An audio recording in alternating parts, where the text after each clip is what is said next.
The man, while gaming, just told his girlfriend to get on her knees. He wanted to experience the wild thrill of some hot and cold action. But unexpectedly, his girlfriend's mouth suddenly split all the way to the back of her ears. The screams reached the male protagonist's ears as he was pushing towers. But not only was he not surprised, he even calmly destroyed the enemy's crystal. Then, based on his memory, he opened the door that was being frantically pounded on by his beautiful neighbor, indicating she could come in to hide, but only if she closed her eyes first. The beautiful neighbor obediently complied, signaling that as long as she could get in, the male protagonist could do whatever he wanted. It felt more like terms of some kind of transaction. But the next second, the male protagonist decisively swung his kitchen knife and chopped off the beautiful neighbor's head. The system also popped up a notification about gaining points for killing a potential zombie. It turned out that the male protagonist, Evan Forrest, was originally an ordinary solo-living interior designer. An hour ago, he had kindly helped a desperate beautiful neighbor, but unexpectedly, she mutated without warning and bit him to death. However, at the moment of his death, he successfully connected to the zombie apocalypse survival system, which allowed him to be reborn 1 hour before his death. Evan Forrest added the points he just obtained to his strength and personally felt the changes after his strength increased. At the same time, the beautiful neighbor's headless corpse actually attracted another zombie. It wasn't until Evan Forrest opened the door that he alerted the zombie, which rolled its disgusting eyeballs and stared at Evan Forrest. After about a few seconds, the zombie lunged toward this fragrant meal, but Evan Forrest's blade struck down again, the sharp kitchen knife instantly severing the zombie's head, and the system once again popped up a notification about gaining points for killing a zombie. Looking at the beautiful neighbor's body's intactness, Evan Forrest figured it would attract more zombies, and he could just hide behind the door for sneak attacks to kill more zombies. Soon after an hour, layers upon layers of zombie corpses had blocked Evan Forrest's doorway, and he had also gained a large amount of points. Afterwards, he searched everywhere for the beautiful neighbor's corpse but couldn't find it. Wait a minute, could she have already been completely devoured? That would be a bit tricky. So filthy, and they would definitely start to stink piled up here. The hallway is a public area. As a resident here, he had to clean it up properly. Then he found a hemp rope and tied all the corpses together. Just as he was about to throw them into a nearby garbage pile, the light bulb overhead suddenly started buzzing. And then a familiar silhouette in a wheelchair was slowly moving around the corner. It was a middle-aged man who had been a drug addict in his youth. He got electrocuted stealing electrical wires and was lucky to have his limbs amputated to save his life. When the man saw the living Evan Forrest, he immediately roared ferociously, wanting to pounce on the delicious flesh. But in the end, Evan Forrest still chopped off his head with one kitchen knife strike. Uncle Jason, doesn't your family live on the 2nd floor? How did you get up to the 7th floor? Did you come specifically to deliver a wheelchair to me? I was just worried about how tiring it would be to drag them to throw them away. Uncle Jason, you're such a nice person. Don't worry, I'll return it to you after I'm done using it. Just like that, Evan Forrest threw all the zombie corpses into the garbage bin downstairs. He still found it hard to believe that it was already the apocalypse. In order to keep living, I must go collect some supplies. But speaking of which, should they count as wet garbage or recyclables? This is the downside of living alone. There's no one to help me figure these things out. At this moment, Uncle Joe's drug addict son on the 2nd floor was waving at Evan Forrest. This bald guy had bullied Evan Forrest before, stealing his bicycle and getting caught, which eventually involved the police. Although the bald guy returned Evan Forrest's bicycle, he still beat him up badly the next day. Evan Forrest stared coldly at the bald guy and asked, "What do you want?" The bald guy was shocked to hear Evan Forrest speak. Holy crap, this idiot actually dares to talk. Isn't he afraid of attracting zombies? But it's better that he's an idiot. I'm starving to death. I can use him to do my bidding. Then he wrote on paper, "Go find some food and drinks and bring them to my door." Evan Forrest shook his head and answered very directly, "Why should I? No." The bald guy suppressed his anger, his lips moving slightly as he cursed softly, "You bastard." Then he wrote on paper again, "Do as I say, and I'll let you live with me. When I find a chance, I'll take you out of here. I know a secret base." But Evan Forrest still calmly refused him. "I still won't." The bald guy's expression darkened, on the verge of rage. "I didn't expect this kid to be so ungrateful, then don't blame me. Since you want to die, I'll grant your wish." Saying this, he threw several metal plates toward Evan Forrest's location. Those metal plates immediately made loud clanging sounds when they hit the ground. Soon, there was movement in the nearby corridor, and several zombies roared and charged crazily toward Evan Forrest. The bald guy watched excitedly from the 2nd floor. "Weren't you so tough just now? What happened? Got scared stiff already? Are your legs too weak to even run?" But the next second, Evan Forrest swung his kitchen knife and chopped off 2 zombies' heads with one strike, also gaining 2 points. The bald guy's mocking laughter stopped abruptly at this moment. "Holy crap, this kid is actually this powerful? I admit you've got some skills, but so what? There's still 1 zombie left. What now? Can't react in time? Any idiot who dares disobey my orders deserves to die." Evan Forrest hoisted the remaining zombie onto his shoulder. It wasn't that he didn't have the ability to kill this last zombie, but rather he deliberately left this zombie alive, then threw it up into the guy's residence. The bald guy was speechless that he had inexplicably caught the zombie. Then Evan Forrest waved and left amid screams. If you have any questions, just ask him. You won't be like me, without even a companion to help answer questions. Soon, Evan Forrest arrived at a nearby supermarket and killed several zombies inside right at the entrance. After shopping for supplies, he habitually went to the counter to check out with the cashier who had already turned into a zombie. These supplies should be enough for me for a while, and I also bought some seeds. I'll find a suitable place to plant them later, so I can gradually become self-sufficient. It's just that this kitchen knife is already chipped. But just as he was thinking about getting a more suitable weapon, a bus was speeding rapidly toward Evan Forrest, and the sound of the engine also attracted a large group of zombies. However, the oncoming headlights made Evan Forrest recall his unfortunate childhood. It turned out that when Evan Forrest was very young, his mother died in an accident, and his father, in order to be with his mistress, planned to abandon Evan Forrest. But Evan Forrest's crying made the mistress irritated. She grabbed the father's steering wheel, saying she wanted to stop the car to teach Evan Forrest a lesson, but ended up colliding with an oncoming truck. Evan Forrest was still immersed in his unfortunate childhood, but the bus driver cursed at him. "Hey, idiot, want to get on the bus? But I don't plan to take you. Just wait for the zombies to gut you and die." But a boy wearing glasses beside him thought it was wrong. "If we don't let him on, he'll be killed by the zombies we attracted. The teacher said we should help," but before he could finish, the man slit his throat with a knife. Teacher, it's the damn apocalypse. I can do whatever I want. You think a four-eyed bastard like you can lecture me? I've been sick of you for a long time. You honor students are all the teacher's lapdogs. Now that the teacher's not around to back you up, you're at my mercy. Since you're so compassionate, I'll be merciful and send you down to keep him company." After pushing the boy off the bus, the man drove the bus away, but he still looked nervously at the rearview mirror. This idiot actually carries a kitchen knife with him. Is he planning to fight the horde alone? What a moron. At this moment, Evan Forrest snapped out of his thoughts, muttering, "Die? I won't die. I made a promise to Mom. I will definitely become the brave, bright, and kind adult in her eyes." Then Evan Forrest threw his kitchen knife forcefully at the bus's tire. With his powerful strength attribute points, the kitchen knife indeed pierced the tire. The unbalanced bus crashed into a roadside sign, causing it to overturn. The man who had been so arrogant just moments ago was now crying for help like a dying dog. I was wrong, I really know I was wrong. I'm sorry, please save me." Evan Forrest glanced at him and shook his head. "You don't know you were wrong, you just know you're about to die and you're scared. Oh right, your friend is here to find you. I'll leave now and let you two catch up." The man was confused. "What are you talking about? At a time like this, how would I have any friends looking for me? Come back and save me." But as soon as he finished speaking, the bespectacled boy he had just slit the throat of and pushed off the bus appeared, along with the large horde that had been chasing the bus, crazily tearing his body apart. Now Evan Forrest's strength attribute had reached a super strong 35 points. But just as he was passing by a residential area, a widow and her child upstairs called out to him. "There are so many zombies at that intersection over there. How did this young man get here?" But that's not important. What's most important now is, Evan Forrest originally wasn't interested in the woman, but seeing the starving little girl beside her, he couldn't bear it. Then he arrived at the door and saw the woman already kneeling on the ground. "Young man, I know this request might be too much, but please share some food with me. There's no food at home, my husband is dead, and I really have no choice. I don't need much. Just a little bit, enough for my daughter to eat." Seeing this, Evan Forrest directly handed over 2 pumpkins and winter melons. "I'll sell you a few." The woman was surprised. In this situation, is money still useful? Never mind. Since he wants it, I'll give it to him. But at this moment, Evan Forrest's gaze was attracted to a hanging item on the wall. The woman took out the sword. "My husband really loved gaming, so he bought this replica sword. If you like it, I'll give it to you. It's so dangerous outside now, you can use it as a weapon for self-defense." Evan Forrest said he felt embarrassed, but in reality, he couldn't put it down. The woman told him to take it. "My daughter and I can't use it anyway, you need it more than we do." Evan Forrest waved goodbye in a friendly manner. "Don't worry, I won't take your things for nothing. If you need anything, just call me." The little girl thought this uncle was a bit abnormal, but the woman said, "Maybe we're the abnormal ones." Evan Forrest looked at the replica artifact in his hands excitedly. "I've seen this Frostmourne on websites before, I've always wanted to own one. It must feel great cutting down zombies with it." But just at this moment, a woman suddenly fell from the sky and crashed in front of Evan Forrest, her body covered with bruises, forming a stark contrast with the intact skin elsewhere. A fat man stood on the 5th floor balcony looking very displeased,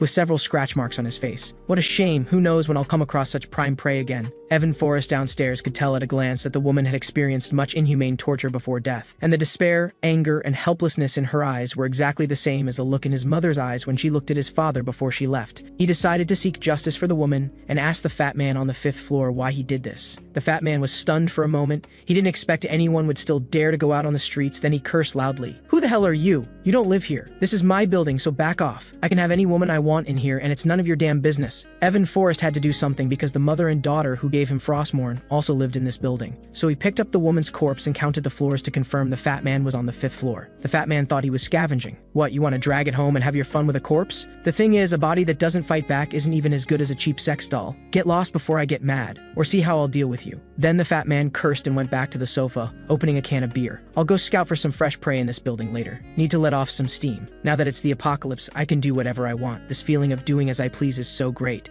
At this moment, there was a knock on the door outside, and the fat man reflexively sat up from the sofa immediately. Then he grabbed a wooden stick and came to the peephole to observe. "It's the apocalypse. Who's knocking? Could it be a zombie? If there are still zombies in the hallway, that'll be troublesome. How am I supposed to go out and find some fresh playthings later?" However, what he saw through the peephole was actually the woman he had just abused to death. Even this utterly evil scum was caught off guard with fright. In reality, it was Evan Forrest holding up the woman's corpse while knocking. "Open the door. I know you're inside." Hearing Evan Forrest's voice, the fat man breathed a sigh of relief. "So it's this idiot. Get lost, you psycho. But as long as I yell loudly, the zombies I attract will bite that idiot to death. I'm such a damn genius." The next second, the security door was violently kicked open by Evan Forrest, and the fat man behind the door fell to the ground with a crash. He looked at Evan Forrest as if he had seen a ghost. How could a perfectly good security door be kicked open? Evan Forrest looked around and discovered quite a few tools for torturing people. The fat man moved out from under the door and cursed. "What the hell are you bringing a corpse to my house for? Don't cause trouble for no reason." Evan Forrest indicated that of course he had to bring her. She needed to witness the fat man paying the price with her own eyes. Then Evan Forrest tied up the fat man and added a gag, planning to send him to the police station to receive punishment. The fat man cursed him as a psycho. "Let me go! Have you watched zombie movies? Have you read zombie novels? If you have, you should know how to live in the apocalypse, what to do. Don't you think doing whatever you want feels really great?" Evan Forrest immediately slapped him. "Are you stupid? Novels are novels, movies are movies, they're all fiction. Can't you tell the difference between fiction and reality?" This slap was surprisingly powerful.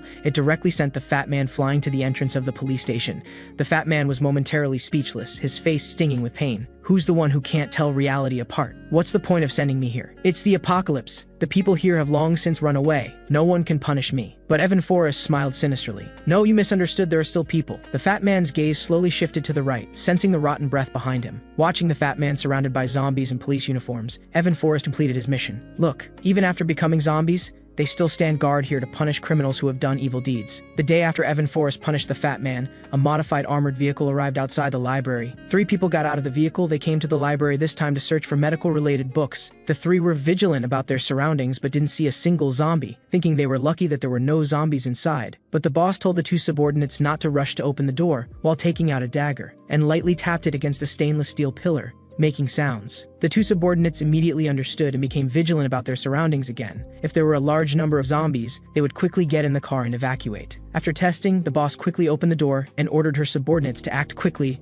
and check the location of the medical book classification. But at this very moment, the male protagonist, Evan Forrest, suddenly appeared and greeted the 3 people in a friendly manner. One of the subordinates, whose nerves were extremely tense, was scared and fell to the ground. "Holy crap, zombies can talk now?" Evan Forrest quickly told them to calm down. "I'm not a zombie, I'm a living person." "A living person?" the boss questioned. "What are you doing here?" Evan Forrest pointed at the Encyclopedia of Vegetable Planting and Cultivation in his hands. "Reading books, what else would you do at a library?" One of the subordinates thought it made sense. "Boss, you seem to have asked a pointless question." The boss lowered her voice and cursed. "Shut up." Then she politely said to Evan Forrest, "We mean no harm. Please forgive us if we've disturbed you." Evan Forrest said it was fine. "Just keep your noise down a bit. It's a library after all." The 3 were speechless, thinking this might be a trap. "Boss, I recognize the sword he's carrying. It's an item from a game. I could understand carrying, normally, but now that it's the apocalypse, I suspect this person's brain isn't normal." But the boss couldn't worry about whether it was a trap or a psycho. "Anyway, let's keep our voices down from now on and avoid unnecessary conflict with him." Actually, the boss had a premonition that the man before her was not to be trifled with, not because she knew anything, but just based on a woman's intuition. To avoid any trouble, the 3 silently sped up their book loading.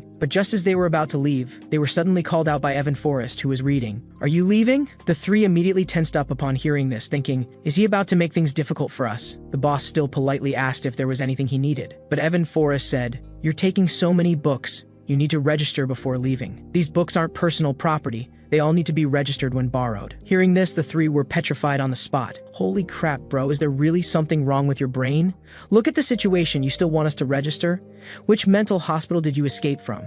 In all of Huang City, there's only Qingshan Psychiatric Hospital. The boss thought his behavior was illogical, but still asked tactfully, "May I boldly ask, do you know what the situation is like outside?" Evan Forrest answered calmly, "I know, it's the apocalypse. There are zombies outside that bite people. Other than that, there haven't been too many changes." The woman's expression was somewhat complicated. She didn't know whether the man before her was truly insane or pretending. The subordinate thought the other party was going to make things difficult for him. "Look, bro, do you actually know what's going on outside? Were you scared stupid by the apocalypse? Whatever, you have your own ideas. Let's just not bother each other and mind our own business, okay?" Evan Forrest told them not to be nervous. "I mean no harm, just giving you a reminder. It's indeed very dangerous outside now, and in this situation you definitely don't want trouble, I understand. By the way, my name is Evan Forrest. I live in Sunshine Community, Building 2, Unit 2, Room 704. If you encounter danger, you can find me. I'm very strong. 100 zombies or so are no match for me." Hearing this, the three fell silent simultaneously, thinking, confirmed, this person definitely has problems. "Run." The boss thanked Evan Forrest, then quickly left the library with the other two subordinates. Evan Forrest hadn't even reacted yet and they had disappeared. "They left too fast, I didn't even ask your names." But whatever, the early bird catches the worm. In order to be self-sufficient with food, I need to hurry and learn about planting. Meanwhile, in an underground base in a certain desert, a group of people in protective suits were conducting various experiments. It's strange, according to our tests, the cell activity in zombies increases slightly every day. You mean the zombies are evolving? You could say that. Never mind that. I just want to know if we can develop a virus antibody. No, these viruses are strange. We've never seen anything like them, not even anything similar. Do you know about zombie genes? You mean these people are all resurrected from the dead, living in another form? After the male protagonist Evan Forrest finished reading the vegetable planting books, he returned to the residential area and found an empty plot, planning to plant some crops there. But this empty plot belonged to a public area. Rashly planting there might attract large numbers of zombies and destruction from residents. So he deliberately shouted loudly toward the residential area, "I am Evan Forrest, a resident of Building 2, Unit 2, Room 704. From now on, I will be planting crops on this empty plot. Does anyone object?" Sure enough, this shout directly attracted all the nearby zombies. Even the zombies in the residences broke through windows and jumped down from upstairs after hearing it. In the blink of an eye, a large number of zombies gathered together and launched an attack on Evan Forrest. Evan Forrest immediately drew Frostmourne and cut down the oncoming zombies. They offered no more resistance than butter. His points were skyrocketing with each kill. Before long, the empty plot was covered with corpses. This way, Evan Forrest didn't have to worry about zombie ambushes while planting vegetables. To be safe, he continued shouting toward the residential area a few more times. Does anyone else object? After confirming there were no zombies nearby, he suddenly felt hungry and planned to get some good food nearby, and also check on how the mother and daughter were doing. Then he got a Chinese soft-shelled turtle from the market and had dinner while delivering supplies to the mother and daughter. The woman knew the principle that receiving help requires giving something in return. There's no help without reason. You've already helped us selflessly so much. I didn't want to make you uncomfortable, but my husband is already dead, and I'm worried that if something happens to me, my daughter will... Evan Forrest heard the implication and stopped eating to ask what she needed help with. The woman was stunned. She completely didn't expect Evan Forrest to agree so quickly. So with a blushing face, she spoke her mind. "I want to take my daughter and go with you." Evan Forrest had never thought about getting anything from the woman, and thought they wanted to move to his old residential area. "If you really need to move here, I'll go ask at the real estate agency for you." The woman looked at Evan Forrest with a baffled feeling, thinking, are our thoughts really on the same wavelength? At the same time, on the rooftop of a certain upscale residential area, a middle-aged man's phone suddenly vibrated. His expression changed dramatically. He treated every call as a rescue call. But the voice that came through after he answered left him stunned. "Hello, Mr. Chen. Regarding the house you listed with Sinfeng Real Estate Agency,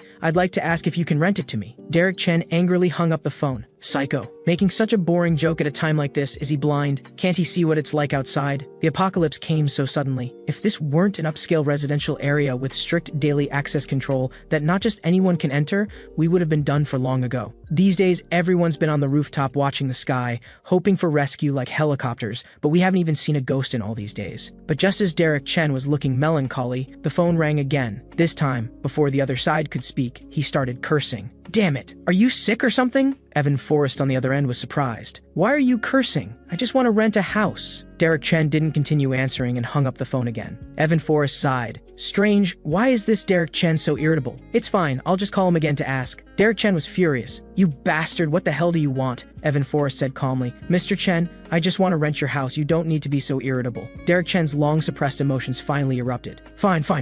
I'll rent it to you. I'm on the rooftop of Building 3 at Fangji International right now. If you want to rent, come over right now. Come on, If you've got the guts, come find me. On Evan Forrest's side, after getting approval, he immediately said goodbye to the woman. Wait for me, I'll go find him right now to rent the place for you. The woman wanted to say something to stop him, but Evan Forrest had already closed the security door. On the other side, a young guy came to Derek Chen's side. Brother Chen, what's wrong? Derek Chen answered, nothing, just an idiot. The young guy pulled Derek Chen aside. Never mind him, come with me. I need to talk to you about something serious. Brother Chen, I just calculated the supplies we've gathered can support us for half a month at most. Derek Chen frowned. You mean, the young guy said in a low voice. Brother Chen, including us, there are 15 people total. I think keeping those 4 elderly people is unnecessary. Let's just kill them. Brother Chen thinks killing others openly probably won't be agreed to, especially since these past few days we've been eating food shared by these 2 elderly couples. The young guy chuckled. Brother Chen, leave this to me, I'll handle it. After we deal with these old folks, we'll kill the other men too. As for the women, kill the ugly ones too. Derek Chen also agreed to only keep the pretty ones. Who knows how long this apocalypse will last? Might as well keep a few around for stress relief. You know,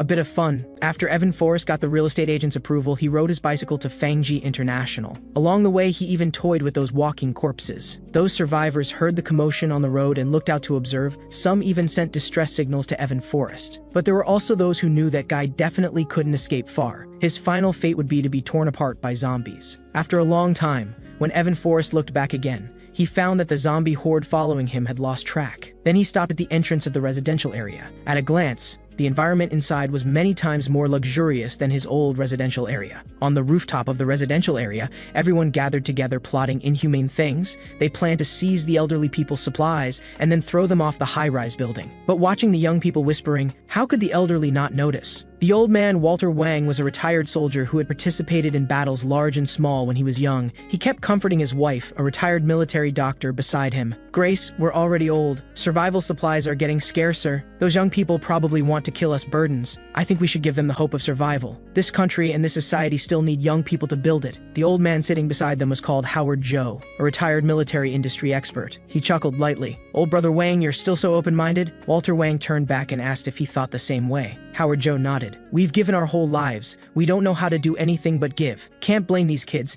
Staying alive is definitely the most important thing. It's just that, old companion, I'm making you suffer with me. His wife Lillian rolled her eyes at him. I've already suffered for decades. Do I care about suffering a bit more? At the same time, Derek Chen and Marcus Shaw had convinced all the young people and were walking together toward the 4 elderly people. But Marcus Shaw had ulterior motives. First kill these old things, then kill the other males, and finally kill Derek Chen. That way all the supplies and women will be mine. But at this moment, Walter Wang actively walked toward the crowd. We know what you're thinking, children. Don't worry. We won't take up your supplies, and you don't need to push us off the building. Doing some things will have bad effects and will also be a torment to your body and mind. We old folks will just go back to our homes and wait to die. But even so, they refused. We can't let them go. Who knows if they'll go downstairs and open the security door to let in zombies. We must throw them off the building. Just as everyone was at a standoff, the iron door to the rooftop was suddenly knocked on. Mr. Chen, are you there? I'm the one who called you earlier. I want to rent your house. Derek Chen was like he had encountered a lingering ghost. It's the damn apocalypse. Who still rents houses? Who the hell are you? But as soon as he finished speaking, the 3-centimeter thick iron door was torn open with a bang. It turned out Evan Forrest's strength had reached a super strong 40 points. He accidentally used too much force and knocked the door open. Marcus Shaw leaned close to Derek Chen's ear with a scheme. Brother Chen, just say you'll rent to him. Then we'll watch him go downstairs. When he gets downstairs, we'll throw those 4 old folks down to make noise. Then the zombies will come out, he'll definitely run, and we'll be safer here. Derek Chen smiled faintly after hearing this. Right, that makes sense. You're smart and cunning enough. Then he waved his hand in a dismissive manner. Hey you, the house is rented to you. You can go now. Evan Forrest didn't expect it to go so smoothly and quickly took out a stack of cash from his pocket. Derek Chen was stunned at the sight, thinking this person must be an idiot. Then he urged Evan Forrest. Alright, that's enough. You can live in the house. As long as you want, hurry up and leave. As Evan Forrest waved his hand to leave, he saw several elderly people about to leave the rooftop. Excuse me, are you Grandpa Howard Joe? Howard Joe looked at him with some surprise. Young man, do you know me? After confirming, Evan Forrest excitedly grasped his hand. I've seen you on TV. When foreign countries blocked weapon technology, you led the team to overcome various technical difficulties and gave us weapons we're proud of. You're a hero, Howard Joe chuckled. You're too kind, it's all in the past. Evan Forrest looked at the other elderly people. Elderly folks, are you leaving the rooftop? It's very dangerous outside now. Howard Joe shook his head. We're not going back. There aren't many supplies. Let's leave hope to those young people. We're already old and useless. We won't waste resources. Hearing this, Evan Forrest's face suddenly darkened as he imagined various scenes of the elderly being persecuted. Even Derek Chen felt uneasy seeing this expression, thinking this kid was definitely a ruthless character. Evan Forrest hoped the elders would come with him. My place is pretty safe, and I believe I have the ability to protect you all. But the elders flatly refused. Thank you for your kindness, but we'd better not. We'll only be a burden to you. Just having this thought is already very comforting to us. Evan Forrest continued persuading them. I'm really capable. Just come with me. You can stay in my residential complex first, and I'll help you find a real estate agent to rent apartments. The elders fell into some kind of contemplation for a moment. Howard Joe used laughter to mask the awkwardness. This young man really is quite different. Evan Forrest took the initiative to hold the elder's hand. Don't hesitate. All of you, listen to me. Come on, let's all go together. Derek Chen didn't want to let the elders leave just like that. He was about to step forward to stop them, but was held back by Marcus Shaw. Brother Chen, let them go. Isn't this better? Once they go downstairs, we'll lure the zombies over, and then let him and those old fools get taken care of together. They were old heroes who were willing to sacrifice themselves for their country in their youth, but in their twilight years, they were driven out of the safe zone by the younger generation because of the apocalypse. Not only did they seize the elders' supplies, but they also kept throwing flower pots downstairs to make noise. The purpose was to lure nearby zombies to bite them all to death. The older generation still underestimated the humanity of modern youngsters. How could they, who could take bullets for their comrades on the battlefield, imagine that these youngsters would be so vicious? Only retired military engineer Howard Joe noticed something unusual. Wait a minute. Have you all noticed something? What's with all these zombie corpses on the ground? Could it be that someone has developed something that can kill zombies? Walter Wang told him to put away his delusions of grandeur. That kind of thing couldn't possibly be developed this quickly. Then they all turned to look at the protagonist in unison. Evan Forrest felt a bit embarrassed. I had no choice. I could only get safely up to the rooftop just now by killing them. But what the elders cared about wasn't the corpses scattered everywhere. What they cared about was that he had killed so many zombies single-handedly. Meanwhile, the people on the rooftop had finished throwing all the flower pots, yet they hadn't seen a single zombie appear nearby. Derek Chen naturally didn't believe it. He pushed aside the man next to him and stepped forward to check. Get out of the way, let me see what's going on. But just one glance made Derek Chen break out in a cold sweat. Why are there zombie corpses everywhere down there? At that moment, a scream suddenly rang out from beside them. The man who had just been leaning over the edge was pushed off the building by Marcus Shaw. The surrounding survivors were shocked for a moment, but Marcus Shaw calmly adjusted his tie. What are you all looking at me for? Since throwing things can't attract zombies anymore, this is the only way. To use the scent of blood and flesh to attract zombies from farther away. Derek Chen led the cheering, praising Marcus Shaw's quick thinking. Seeing this, the other survivors all joined in. Soon the man fell from high above. After hitting the ground, his entire body burst apart, blood splattering and staining the surroundings red. The zombies from farther away seemed to be able to distinguish the fresh scent of blood and frantically ran toward that direction. Derek Chen laughed heartily on the rooftop. Little brother, your method really worked. Now let's see how those idiots can run. I can't wait to hear their screams. Howard Joe's wife saw the zombies rushing over and hurriedly asked her husband what to do. But at this moment, Evan Forrest asked the elders if they had a car. Walter Wang answered, "We do, but it's parked in the garage. Why are you asking about this now?" Evan Forrest looked back and smiled. It's good that you have a car. Otherwise, my bicycle can't carry this many people. Old sirs, you drive to the location I mentioned to you earlier. I have something to take care of first. After saying that, he ran toward the residential complex gate. Walter Wang and Howard Joe wanted to call out to Evan Forrest. You're still young. Escape while the zombies haven't broken through the gate yet. We'll hold them off for you. If anyone has to sacrifice themselves, it should be us old folks, but their wives held the two men back. Stop being so dramatic. I can see that young man is no ordinary person. Let's all listen to him. Not causing him trouble is the best help we can give him. On the other side, Evan Forrest had already arrived at the gate and complained, I've already said this, you zombies don't exercise every day, so your physical fitness isn't good. I've been here for so long and you're only just now catching up. Derek Chen on the rooftop thought that guy was strange. Something's odd. The zombie horde hasn't broken through the gate yet, so why did he go toward it himself? Marcus Shaw thought he must have been scared silly. His brain must have malfunctioned. What else could it be? A moment later, Derek Chen turned back and laughed. You were right again, Brother Shaw. That guy actually opened the gate himself. But why did that guy start running again? Marcus Shaw believed running made sense. Even if he's stupid, he can't go against biological instinct. Derek Chen thought that made sense. Brother Shaw, you're really knowledgeable, but the next second, Marcus Shaw couldn't hold it in. Wait a minute, Brother Chen. Something's not right. The direction that guy is running toward seems to be. Then the two looked at each other with ashen faces. He's leading the zombies toward us. At the same time, the zombie horde, under Evan Forrest's enthusiastic guidance, was already surging into the residential building like a tide. Before long, Evan Forrest appeared on the rooftop once again. Seeing this, everyone roared, "What the hell do you want to do?" But Evan Forrest picked up a door panel and hid behind it. Didn't you really want to lure the zombies here? Helpful me brought them over for you. You're welcome. A moment later, dozens of zombies surged onto the rooftop. When they saw these survivors, it was as if they saw food. Derek Chen and the others were horrified at the sight. Thanks a lot, you bastard. After the four elders moved into Evan Forrest's residential complex, they often had simple meals together with Lily May and her daughter as well as Evan Forrest. But one day, Sophia noticed that Evan Forrest kept staring at her. and thought there was something dirty on her face. After a long while, Evan Forrest finally spoke up and asked about the school bag. Sophia blinked, a bit confused. School bag? What school bag? Evan Forrest pointed at the old lady. Although it's already the apocalypse, you're still young and can't do much. You should study hard. This is Grandma Lillian, a retired teacher. She can teach you. I'll take some time to get your school bag and textbooks for you later. Sophia had little interest in studying and looked at her mother dejectedly. It's already the apocalypse. Do I really still have to study? Lily May thought for a moment and decided to follow Evan Forrest's suggestion. Be good and listen to Uncle. Studying is the only thing you can do right now. Evan Forrest told them to eat first while he went down to throw out the trash and bring back Sophia's school bag. Sophia lamented,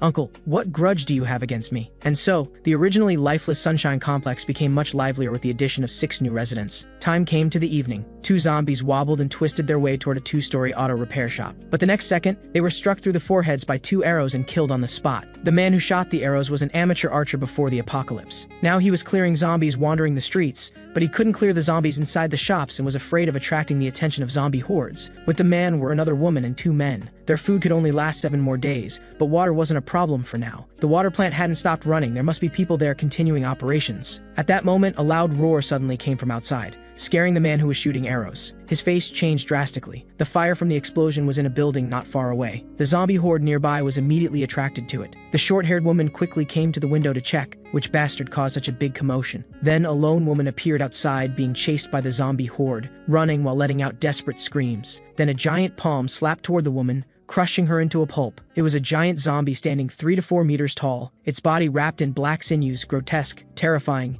and immensely powerful. The short-haired woman watched with a pale face. Has it mutated into a giant zombie? Can zombies actually evolve? But just then, the sound of a trash bin's wheels scraping suddenly came from the alley. Hearing this sound, the short-haired woman thought there was another giant zombie nearby. But the next moment, the person pushing the trash bin out was actually Evan Forrest. He even knocked down the zombie horde along with a giant zombie. Evan Forrest's strength attribute had now reached its limit, and his stamina and speed had also reached super strong levels. When passing through the alley, he didn't even glance at the giant zombie. The short-haired woman hiding on the second floor of the auto repair shop quickly recognized Evan Forrest. It's him! It's actually him! The other guys had a feeling of having narrowly escaped death. Holy crap, am I seeing things? I think I saw someone running while dragging a trash bin. Big sis, the zombies were led away by that person. I think we're saved! The scene shifted to the supermarket downstairs in the residential complex where Lily May used to live. Evan Forrest placed the trash bin at the entrance of the complex, then planned to go upstairs to get Sophia's school bag and textbooks. But at that moment, 4 thugs hiding on the second floor of the supermarket called out to Evan Forrest. Hey, what are you doing?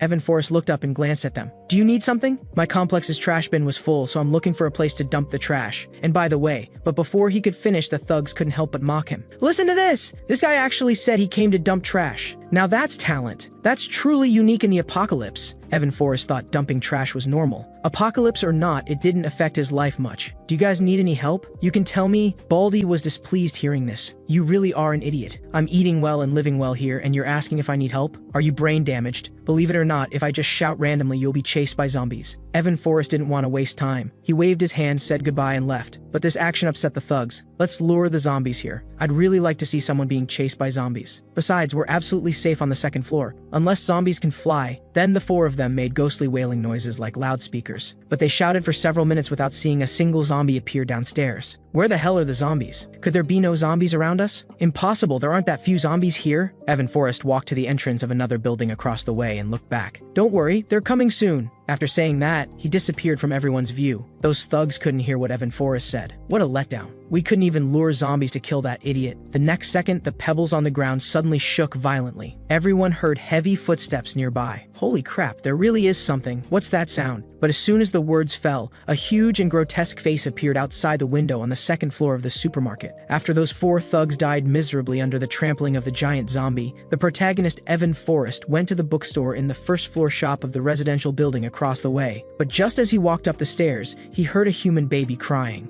It wasn't until he reached the landing at the corner that he saw a woman hanged before his eyes. The child was clearly still alive, so why did she choose to hang herself? Wasn't this equivalent to cutting off the child's last chance of survival? Although the baby kept crying, the voice sounded very weak. Evan Forrest took the baby from the woman's arms and tried to soothe the baby's emotions with his warm palms. Then he found a diary from the baby's blanket. It read, "No rescue, no food. I'm getting weaker and weaker. I know I'm almost done for. I saw those people turn into zombies after they died. I don't want my child to be bitten by me. Now while I still have strength, I should do something. I'm afraid of hurting my child. I must endure the pain to smash the teeth in my mouth and wrap them with tape. This way, even if I turn into a zombie, I won't bite my child. My child is called Mia. If someone finds this, I hope you can let her live. I know children are burdens in the apocalypse. If you want to kill her, I only hope you won't throw her outside. I don't want her to be eaten by zombies." After reading the diary, Evan Forrest let out a long sigh. "Don't worry, I'll do my best to keep your child alive." But as soon as he finished speaking, a basketball eerily rolled to Evan Forrest's feet. The next moment, a zombie that looked eerily like Garfield pounced over. This zombie was much faster than any he had encountered before. He gently drew Frostmourne, wondering why the baby could still survive with such a powerful zombie here. But he quickly realized that this zombie was perhaps waiting for prey, using the baby as bait to hunt humans. Thinking of this, he split open that speed-evolved zombie with one sword strike and gained 3 attribute points. This intelligent zombie made Evan Forrest feel strange, because all the zombies he had encountered so far seemed rather unintelligent. And from the flesh of this dead zombie, a red crystal actually dropped. This oddball Evan Forrest thought of a reason. The zombie must have been reading and studying here. Indeed, knowledge is power, and learning makes one progress. Well,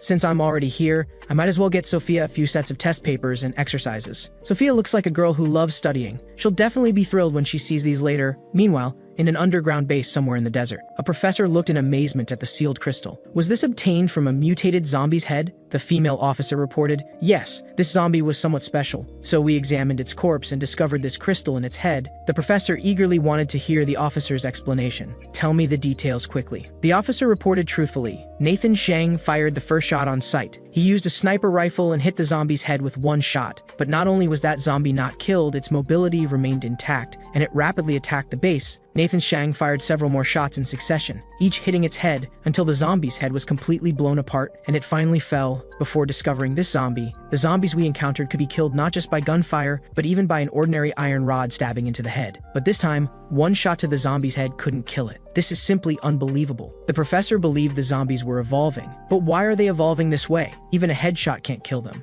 They're like demons. Among the bases in our country, only the Dragon Palace base and the Galaxy base can still be contacted. But the zombies outside are constantly evolving. Can we really still save this world? But the female officer suddenly blushed and indicated she had an immature idea. I used to like reading novels in my spare time. Many zombie novels describe crystals in zombies' heads. They're essential materials for evolution. When humans kill zombies and obtain crystals, they can absorb the energy inside and evolve to extraordinary levels. I wonder if this crystal works the same way. The professor never read novels and knew nothing about this. Hearing the word zombie novels drew a completely blank stare. After Evan Forrest rescued the baby, he left the bookstore. He walked brazenly on the street, catching the attention of an influencer. The woman was a somewhat famous cake influencer online who always wore Lolita fashion while filming herself making cakes. At that moment, Evan Forrest suddenly glanced in Chloe Sue's direction. Frightened, she immediately covered her mouth and shrank below the windowsill. Oh no, he looked this way. Was I discovered? And Evan Forrest did indeed see a figure flash by, guessing it was a survivor. But just then, a car stopped at the entrance of the police station. After confirming there were no zombies around, 4 men involved in organized crime in Huang City got out of the car. But at that moment, Evan Forrest greeted them. Although they were some distance apart, he could still smell a strong scent of blood on these people. Buzz was startled. With so many zombies outside, there's actually a living person on the street. Curly next to him asked everyone if they should take him out. Bun pushed the idea aside. Save it. We're on a mission from the boss. The last thing we need is to attract a horde. Curly nodded. True. Fail this, and the boss will have our heads. On the other side, Baldy in the car sized up Evan Forrest, thinking, this kid isn't running? When our people come out with the guns, I'll tie him to the back of the car and drag him, letting zombies chase and bite him. But Baldy had only just thought this when he saw Evan Forrest suddenly leaning against the car window with a sinister smile. Evan Forrest felt this Baldy was problematic, so he kindly asked what they were doing. Baldy was so scared he almost didn't recover, thinking, this is really bizarre. Wasn't this kid over there just now?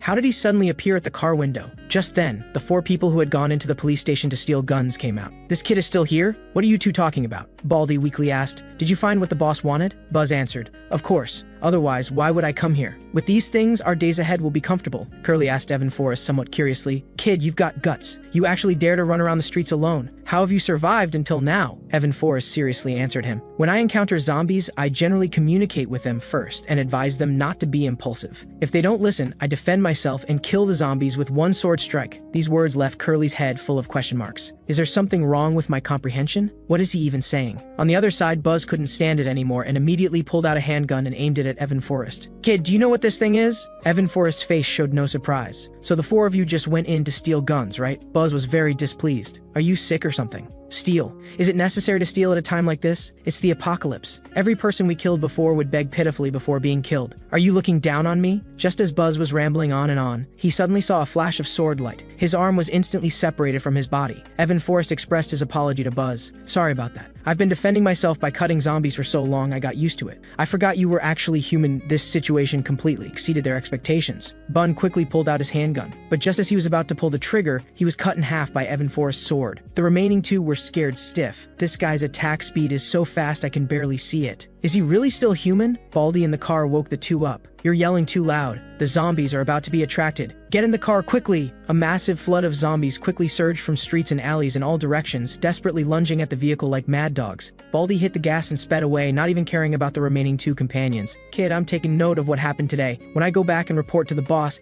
he definitely won't let you off. The other two saw Baldy run off and were shocked. You bastard, we haven't gotten in the car yet. Come back! Evan Forrest withdrew his weapon. See? Even the helpful zombies can't stand it. Even though they're never very friendly, when they learn there are criminals, they'll still bravely step forward to bite you. The two were angry but dared not speak, thinking, what the hell, helpful zombies? Weren't they attracted because you cut people down? Then Evan Forrest jumped to the second floor of a nearby building. You couldn't quite call it scaling walls, but with his current physical condition, it was basic operation.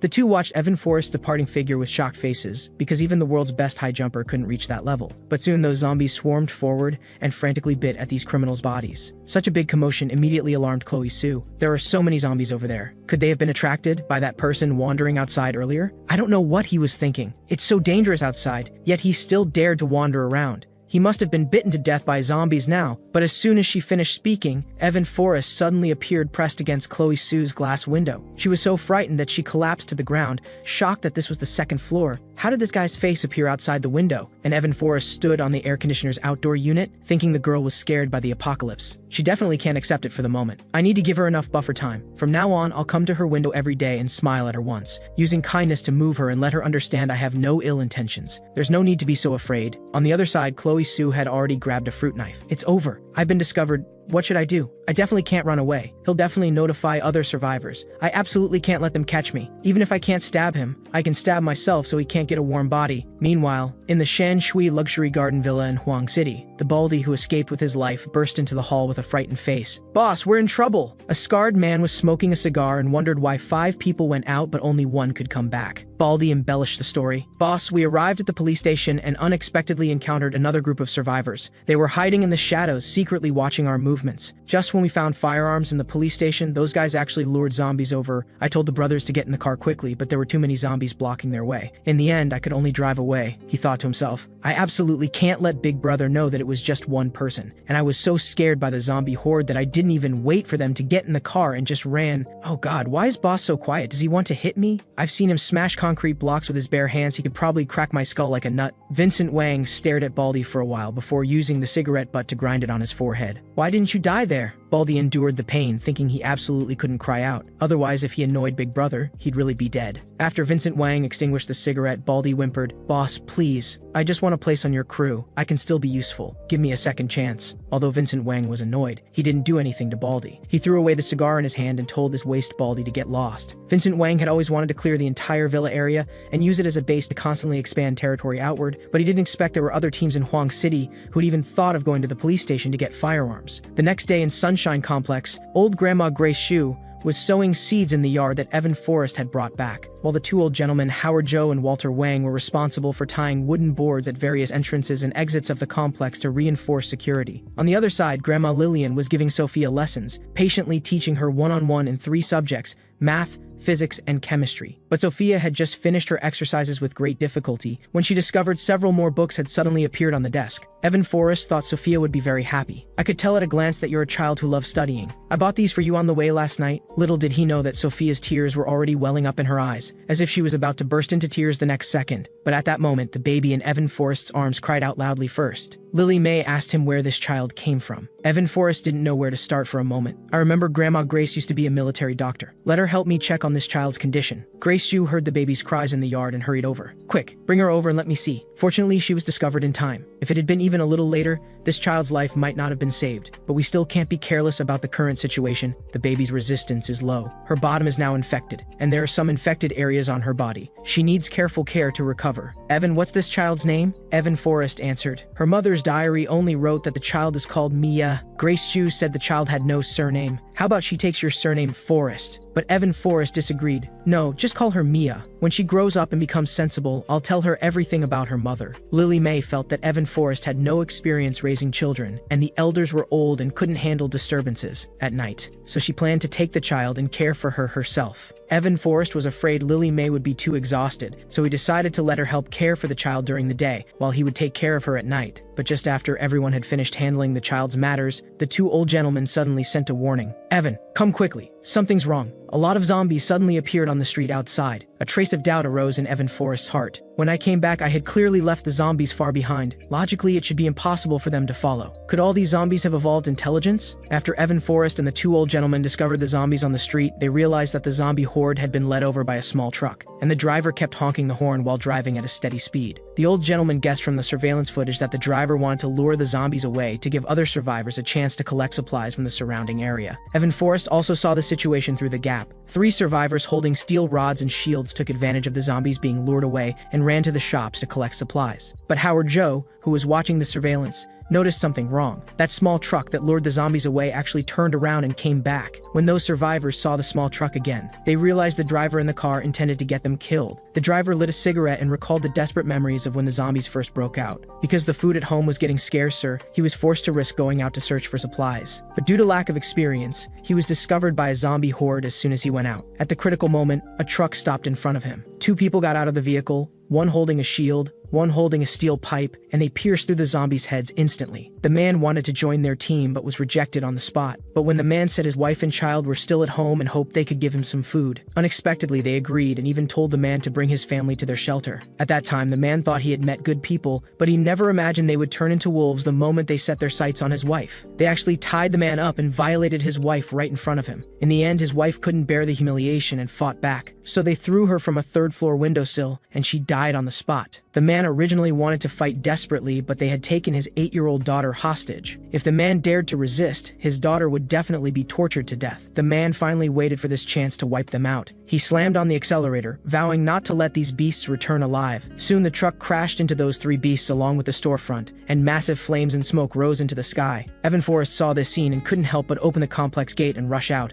ignoring the old gentleman's attempts to stop him. At the same time, the man was trapped in the driver's seat by the deployed airbag, and those zombies climbed onto the truck one by one and surrounded him. Evan Forrest coldly rebuked the zombie horde. "Can you leave Sunshine Complex? I have elderly people here, a mother and daughter, and a baby. Don't cause trouble here." The zombie horde turned back to see Evan Forrest and seemed somewhat bewildered for a moment, but soon their zombie nature took over and they lunged at Evan Forrest. Evan Forrest immediately drew Frostmourne and in just a few moves killed more than a dozen zombies. This shocked the 2 old gentlemen watching the screen into a cold sweat. I really suspect Evan is a super soldier. This kind of strength is beyond imagination. Perhaps one day the rebuilding of civilization will start from Huang City, and Evan should be one of the hopes for rebuilding civilization. Afterward, retired military Dr. Grace Shu stepped forward to check the man's injuries and found he only had some impact injuries. Nothing serious. Don't worry, he was protected by the airbag. This blood is from his nose. Evan Forrest looked at the smoke-filled street outside. This was something he caused, so he definitely need to clean it up properly. The 3 old men looked at Evan Forrest and felt something was off, but indeed had no way to refute him. A moment later, the man finally woke up, coughed twice, and asked, "Is this heaven?" Evan Forrest answered, "No, this is Sunshine Complex, our home. Since you're awake now, go clean up the street outside later. Otherwise, those corpses will stink." The man sat up in pain. "My name is Henry Chen. I used to be a network maintenance worker. Thank you for saving me, but I need to go save my daughter now. My daughter is still in their lair." Evan Forrest stared at him without speaking, thinking, "You caused trouble and want to run away? You're not going to clean up the street?" Then he made a decision that surprised Henry Chen. "You go clean the street. Tell me the address and I'll run the errand for you. I'll help you rescue your daughter. Don't worry, my fees are very cheap." After Evan Forrest rescued a survivor, he agreed to pick up his 8-year-old daughter for 100 yuan errand fee. However, as the two walked down the street, they were spotted by Chloe Sue once again. "It's him!" That man appeared again, and he actually caught a little girl who looked only 8 or 9 years old. Evan instinctively looked up and saw the woman hiding in the cake shop. He stopped and waved friendly toward Chloe Sue. Chloe Sue broke out in a cold sweat. "Oh no, that guy is looking my way, and he's showing a creepy smile." Then she quickly closed the curtain and hid under the windowsill. "This beast didn't catch me, but he caught a little girl. Just thinking about the tragic fate awaiting this little girl, damn this apocalypse. Can such scum really do whatever they want?" Evan scratched his head, finding the survivor in the cake shop's reaction quite strange. Was she scared silly by the apocalypse? Does she have mental problems? Forget it, Emma. Survivors with mental problems like this are terrifying. They can easily hurt others, so you should stay away from them in the future. On the other side, an SUV was passing through the street with a massive wave of zombies following it. At this moment, the man wearing a hat suddenly pointed ahead and exclaimed in surprise. The boss in the back saw how nervous he was and thought something serious had happened. But the man with the hat pointed at the intersection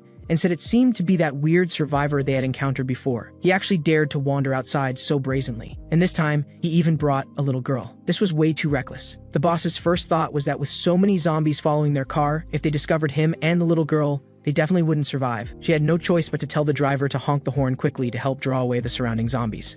But as soon as she finished speaking, the sound of a singing toy suddenly came from ahead, leaving the 4 people in the car stunned. They saw Evan and Emma holding a cactus toy that could twist its body, talk, and sing. The zombies in the nearby corners froze for a moment after hearing the sound. Then they rushed forward frantically as if they had seen delicious food. The people in the car were instantly stunned. Holy crap, boss, it seems he beat us to it and drew the zombies away for us. The boss's mind was completely blank at this moment. It's over, we're done for. On the other side at the desert base, the researchers had already examined the crystal core from the zombie's brain and gotten results. The substance in this crystal is not any material we know of, and its energy is very stable. The crystal-like protective layer on the outside has a very strange structure, just like our skin, but much harder than skin. The professor fell into deep thought. As a survivor base, our equipment is naturally top-notch, but even so, we still haven't figured out what purpose the crystals in zombie brains serve. Then he asked the researcher to contact Dragon Palace Base and Galaxy Base to ask about their progress. The researcher shook his head in disappointment. Dragon Palace Base and Galaxy Base had yet to see any crystals in zombie brains, so they concluded that only special zombies had them. The professor could only accept reality. Zombies could truly evolve, and this was not good news for the living. If they still couldn't find a way to deal with zombies, humanity might really face extinction. Meanwhile, on the rooftop of a residential complex in Huang City, a man was shouting while holding a zombie crystal. I got it! Just like in the novels,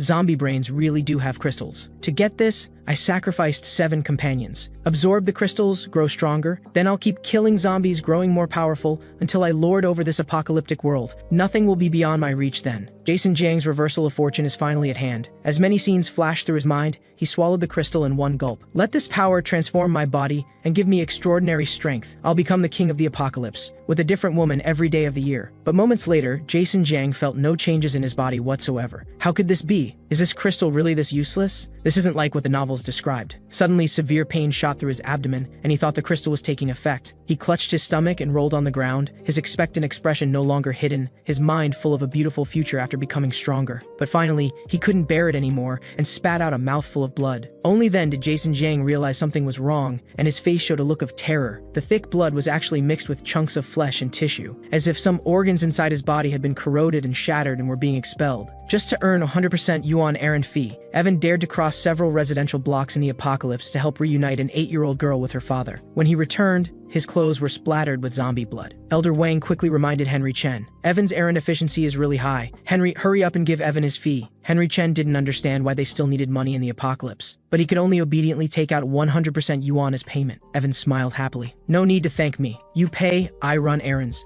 This is what I should do. Henry Chen stood there stunned. He had thought everyone was messing with him, but he didn't expect Evan to actually accept it, and this 100 yuan was even prepared by Elder Wang in advance. Then he leaned close to Elder Wang's ear and asked quietly if there was something wrong with Evan. But Elder Wang scolded him. What problem could there be? Spending money to buy things is perfectly normal behavior. The apocalypse is the apocalypse, but this is how we do things in Sunshine Community. Think about it carefully. This behavior is actually a form of order, and only with order can there be a future. Elder Joe, standing nearby, explained. Actually, at first we all thought like you that there might be something wrong with Evan's head, but it's different now. This is a realm of thinking. Those who understand will naturally understand. Henry Chen suddenly felt his brain was short-circuiting. Even though he couldn't quite follow what the two heavy hitters were saying, it was clear he was in way over his head. Just then, the bell tower on Shenyang Road suddenly rang out the noon bells. Granny Shu checked the time and it was exactly noon. She guessed that someone had deliberately repaired the bell tower to attract zombies and create time for nearby survivors to search for supplies. Howard Joe nodded. I wonder which survivor did this. What a good person. It shows that even in times of crisis, there's still hope. While the elderly were talking, the zombie horde that heard the bells had already rushed to the bottom of the bell tower. The few people who had repaired the bell tower also saw the scene and prepared to move out to scavenge nearby supplies. Move quickly. We only have 2 minutes to collect supplies. Take as much as we can. But just then, the ground suddenly shook violently. Boss, something's not right. It seems like something's happening. In the zombie horde, a massive zombie was casually swinging its arms,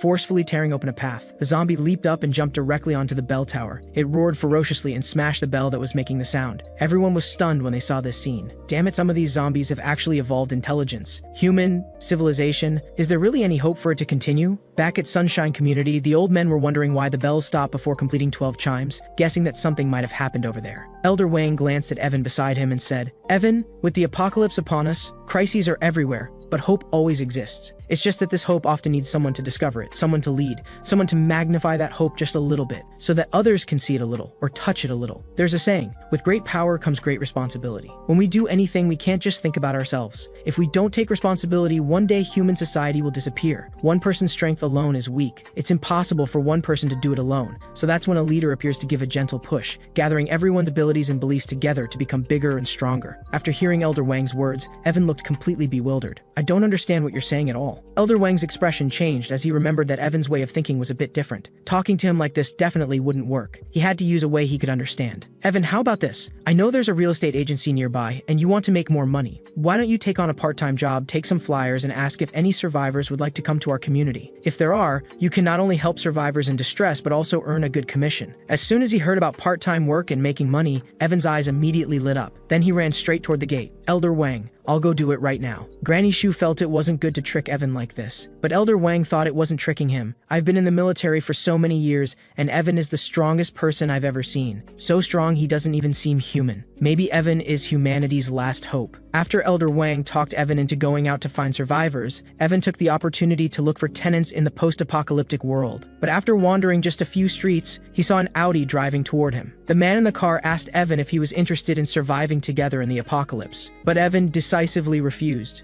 "No need. I'm working and I have a place to live." Upon hearing this, the man didn't even think and immediately stepped on the gas and sped away. The woman in the passenger seat felt a bit guilty. "Are we really leaving him? Our car's roar will attract a horde of zombies." The man was helpless. "It's the apocalypse now. We can only help as much as we can. He refused us himself. Besides, from that brief exchange, I feel that guy might be a bit crazy." Meanwhile, a large wave of zombies was rushing toward Evan at a speed of 9 seconds per 100 meters. Clearly, these ordinary zombies had also evolved. But Evan's current stats could no longer be measured by the word terrifying. With one slash, he cut through a large group of zombies. Various severed limbs and organs flew through the air. Finally done. These zombies are really harder to deal with than before. They're all evolving, but fortunately, I have the zombie apocalypse survival system, and I'm constantly getting stronger too. After dealing with the zombies, Evan instinctively looked up. He saw an SOS distress signal written on a window of a residential floor. That was Nina Yan, a 19-year-old dance streamer with a first-class appearance and figure. She had over 1 million followers and had been hiding at home since the apocalypse arrived. Because she ate very little, she managed to hold on until now. On the third day, she heard knocking and conversation outside the door. It was her agent Ruby Liu and her brother Brad Liu. The siblings lived downstairs. Brad Liu was idle and liked to gamble, and the way he used to look at Nina Yan was very unsettling. Now that it was the apocalypse, if Brad Liu wanted to do something to her, Ruby Liu definitely wouldn't stop him and might even help Brad. So until now, Nina Yan hadn't dared to open the door for the siblings, no matter how much they tried to coax her. But now her food had run out. She was clearly going to starve to death here. On the other side, Brad Liu kept describing Nina Yan's figure to his sister. "Those legs, that waist, those hips. Sister, just thinking about it, I can't hold back anymore. But that damn security door is really solid. Even forcing it open doesn't work." Ruby Liu scolded him. "It's all your own fault. I told you not to be so obvious from the start." Brad Liu chuckled. "Well, it's the apocalypse now. Why do I need to worry about these things?" But just then, footsteps came from outside. "Sister, stop talking. There seems to be some movement outside." Brad Liu's words made Ruby Liu instantly alert. Brad carefully looked through the peephole to check the situation outside. At this moment, Evan knocked on door 1705. "Is anyone there?" Nina Yan had never felt so desperate. She curled up in a corner shouting, "Don't bother me, don't bother me." She thought it was that bastard Brad Liu at the door again. "I'm really going to break down.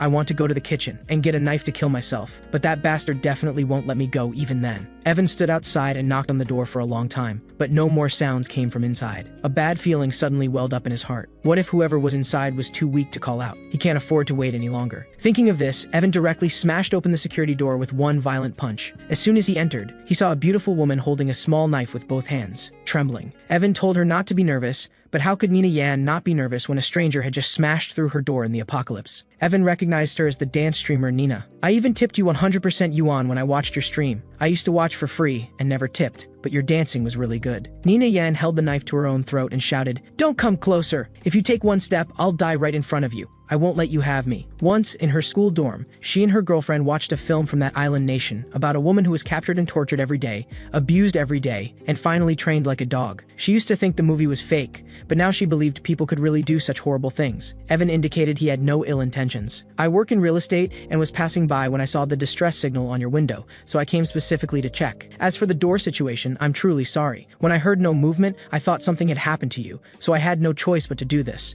Nina Yan could barely hold it together. "Real estate agent? Distress signal? Something happened? More importantly, can normal people punch through a security door? I swear to heaven, I really just came to check, and by the way, promote some housing. I see your living situation isn't that great. Have you considered moving to a different place? If you're interested, I recommend Sunshine Community. Although it's a very old complex, under my management the environment is quiet and clean, safe and reliable. The tenants living there are elites from all walks of life. There are doctors, teachers, distinguished military veterans, retired defense industry experts, and internet technicians. Downstairs in the community there's complete fitness equipment and personally developed farmland. Most importantly, the community's prices are affordable." After hearing Evan's words, Nina Yan slowly changed from fear to stunned amazement. Seeing the change in her expression, Evan became more certain that she was beginning to let her guard down and slowly accepting him. Then he slowly stepped forward. "With the apocalypse here, I understand your fear. A beautiful girl like you must find it very difficult to face the terrible situation now. Yet the world is not without compassion, and we must strive ever toward the light. Put down the knife and take a careful look at the flyer. Maybe you'll be interested." Nina Yan looked at the flyer in her hand with a sense of absurdity. She couldn't help but ask, "Who exactly are you?" Evan smiled. "Didn't I already tell you? My name is Evan Forrest, employee of Sinfeng Real Estate Agency, specializing in selling houses. If you're not satisfied with your current living environment, you can come live at Sunshine Community. How about we sit down and I'll give you a proper introduction. Look at this floor plan. Building 1, Unit 504, 2 bedrooms and 1 living room, 60 square meters. Monthly rent is around 1,500,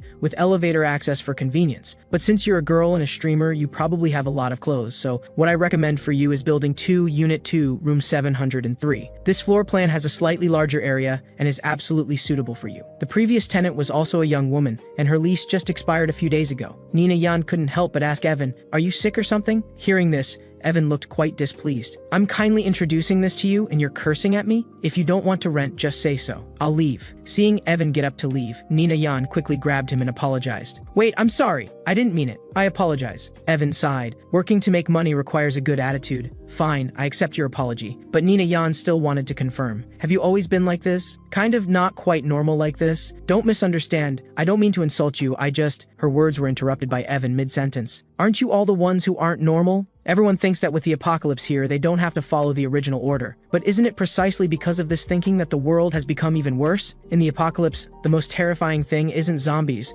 but human hearts. I'm just following the original order, living normally like before, because I have the capability to do so." Nina Yan reassessed Evan, thinking that, although this guy was strange, what he said made sense. Was he pretending to be stupid? Because pretending to be crazy would make people less guarded. Whatever, the door's been destroyed. Staying here would definitely mean death. "I have to leave here," Evan asked with a grin. "So do you need to rent a place?" Nina Yan quickly nodded. "I'll rent the one you mentioned." Evan continued, "Then pack up your things." But Nina Yan looked completely confused. Evan said, "You need to move. Don't you need to bring your things? Like some important items, bank cards and such. If you have cash, bring it too. The place you're renting is 1,800 a month." Nina Yan was shocked. "I just want to leave here. What use is money anymore? I can't even tell if he's pretending or if he's really sick." 10 minutes later, Evan looked at Nina Yan somewhat strangely. "All packed? Just this?" Nina Yan nodded. Then she reminded Evan, "There are survivors downstairs too. They're dangerous. I'm afraid it'll be hard for us to leave." Evan calmly led her down the stairs. "It's fine, I'm very capable." Nina Yan thought about it and agreed. "Yeah, you can even punch through a security door with one fist." But when they reached the next floor, the door to Bradley's place suddenly opened. He was holding a cleaver in his hand menacingly. "Nina Yan, where do you think you're going? Hey kid, you better hand over this woman to me and get lost, or I'll make you regret it." But not only did Evan not back down in the slightest, the corners of his mouth even curved up slightly. "Sorry, I don't usually laugh unless I really can't help it. May I ask, how do you want to make me regret it?" Evan's speed was incredibly fast. In an instant, he seized the cleaver from his hand. Brad Liu was a bit dumbfounded. The situation before him felt unreal. Originally, he was just holding the cleaver to scare him and make him leave Nina Yan behind. Who would have thought that? In the blink of an eye, he'd have snatched the cleaver right out of my hand. That defies all physics. But after taking the knife, Evan didn't attack. Instead, he told Brad Liu that cleavers were dangerous, and even threatening others without without causing harm was illegal behavior. This righteous way of speaking made Bradley even more confused. He even acted on some bizarre impulse to take back the cleaver Evan handed to him. "Take it, don't do those wrong things anymore, and if you really attack, I'll defend myself. Then things will get a bit troublesome." Bradley looked at the cleaver, somewhat confused, thinking, what on earth is this situation? I'm completely lost. Nina Yan had originally wanted to speak up and stop Evan from returning the cleaver, but it was too late now. She thought about how ever since becoming an internet celebrity, she had made Ruby Liu her agent. From barely making ends meet to earning millions a year, she had never mistreated her, and even treated her like a sister. Who knew that in the apocalypse, she would become so unfamiliar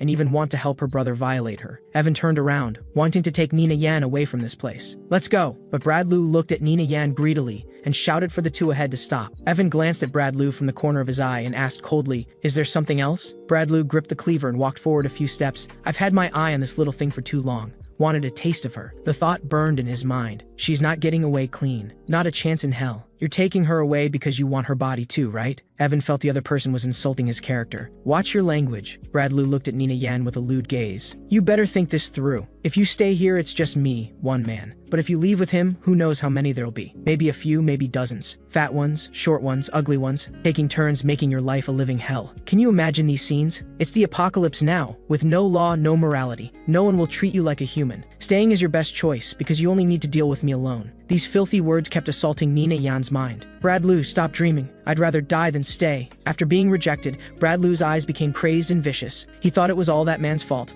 Otherwise, Nina Yan wouldn't be so defiant. The cleaver being snatched away must have been because he was careless. What normal person has that kind of speed? Under self-delusion, Bradley's expression became maniacal and fierce as he swung the gleaming cleaver viciously at Evan. Seeing this, Nina Yan's face turned pale with terror as she repeatedly warned Evan to watch out for the cleaver. As for Ruby Liu, she knew Nina Yan was already scared stiff. In a moment, she just needed to help her brother subdue that man. But who would have thought that Bradley would suddenly see black and go flying, as if something had struck his body? He slammed into the wall, which cracked with spiderweb-like fractures. Evan slowly retracted his right foot and explained that this was all his own doing, and he was just defending himself. Nina Yan, standing nearby, watched with her jaw dropped, thinking this guy was really powerful. In the blink of an eye, Bradley was gone. Naturally, Ruby Liu didn't dare to bother the two anymore and quickly stepped forward to check if her brother was still breathing. The two went down several flights of stairs, and Nina Yan noticed that the stairwell was full of dismembered zombie corpses. "Did you kill all these zombies?" Evan indicated that when he first arrived, these zombies were wandering around here and then lunged at him. He had no choice but to defend himself. Nina Yan wanted to ask what his profession really was. Evan explained helplessly, "Didn't I already tell you? I'm currently an employee of Xinfeng Real Estate Agency." Of course, Nina Yan didn't believe it. This plot was totally like a short drama script, working a seemingly ordinary job while secretly being a hidden master. "Have you always been out here like this?"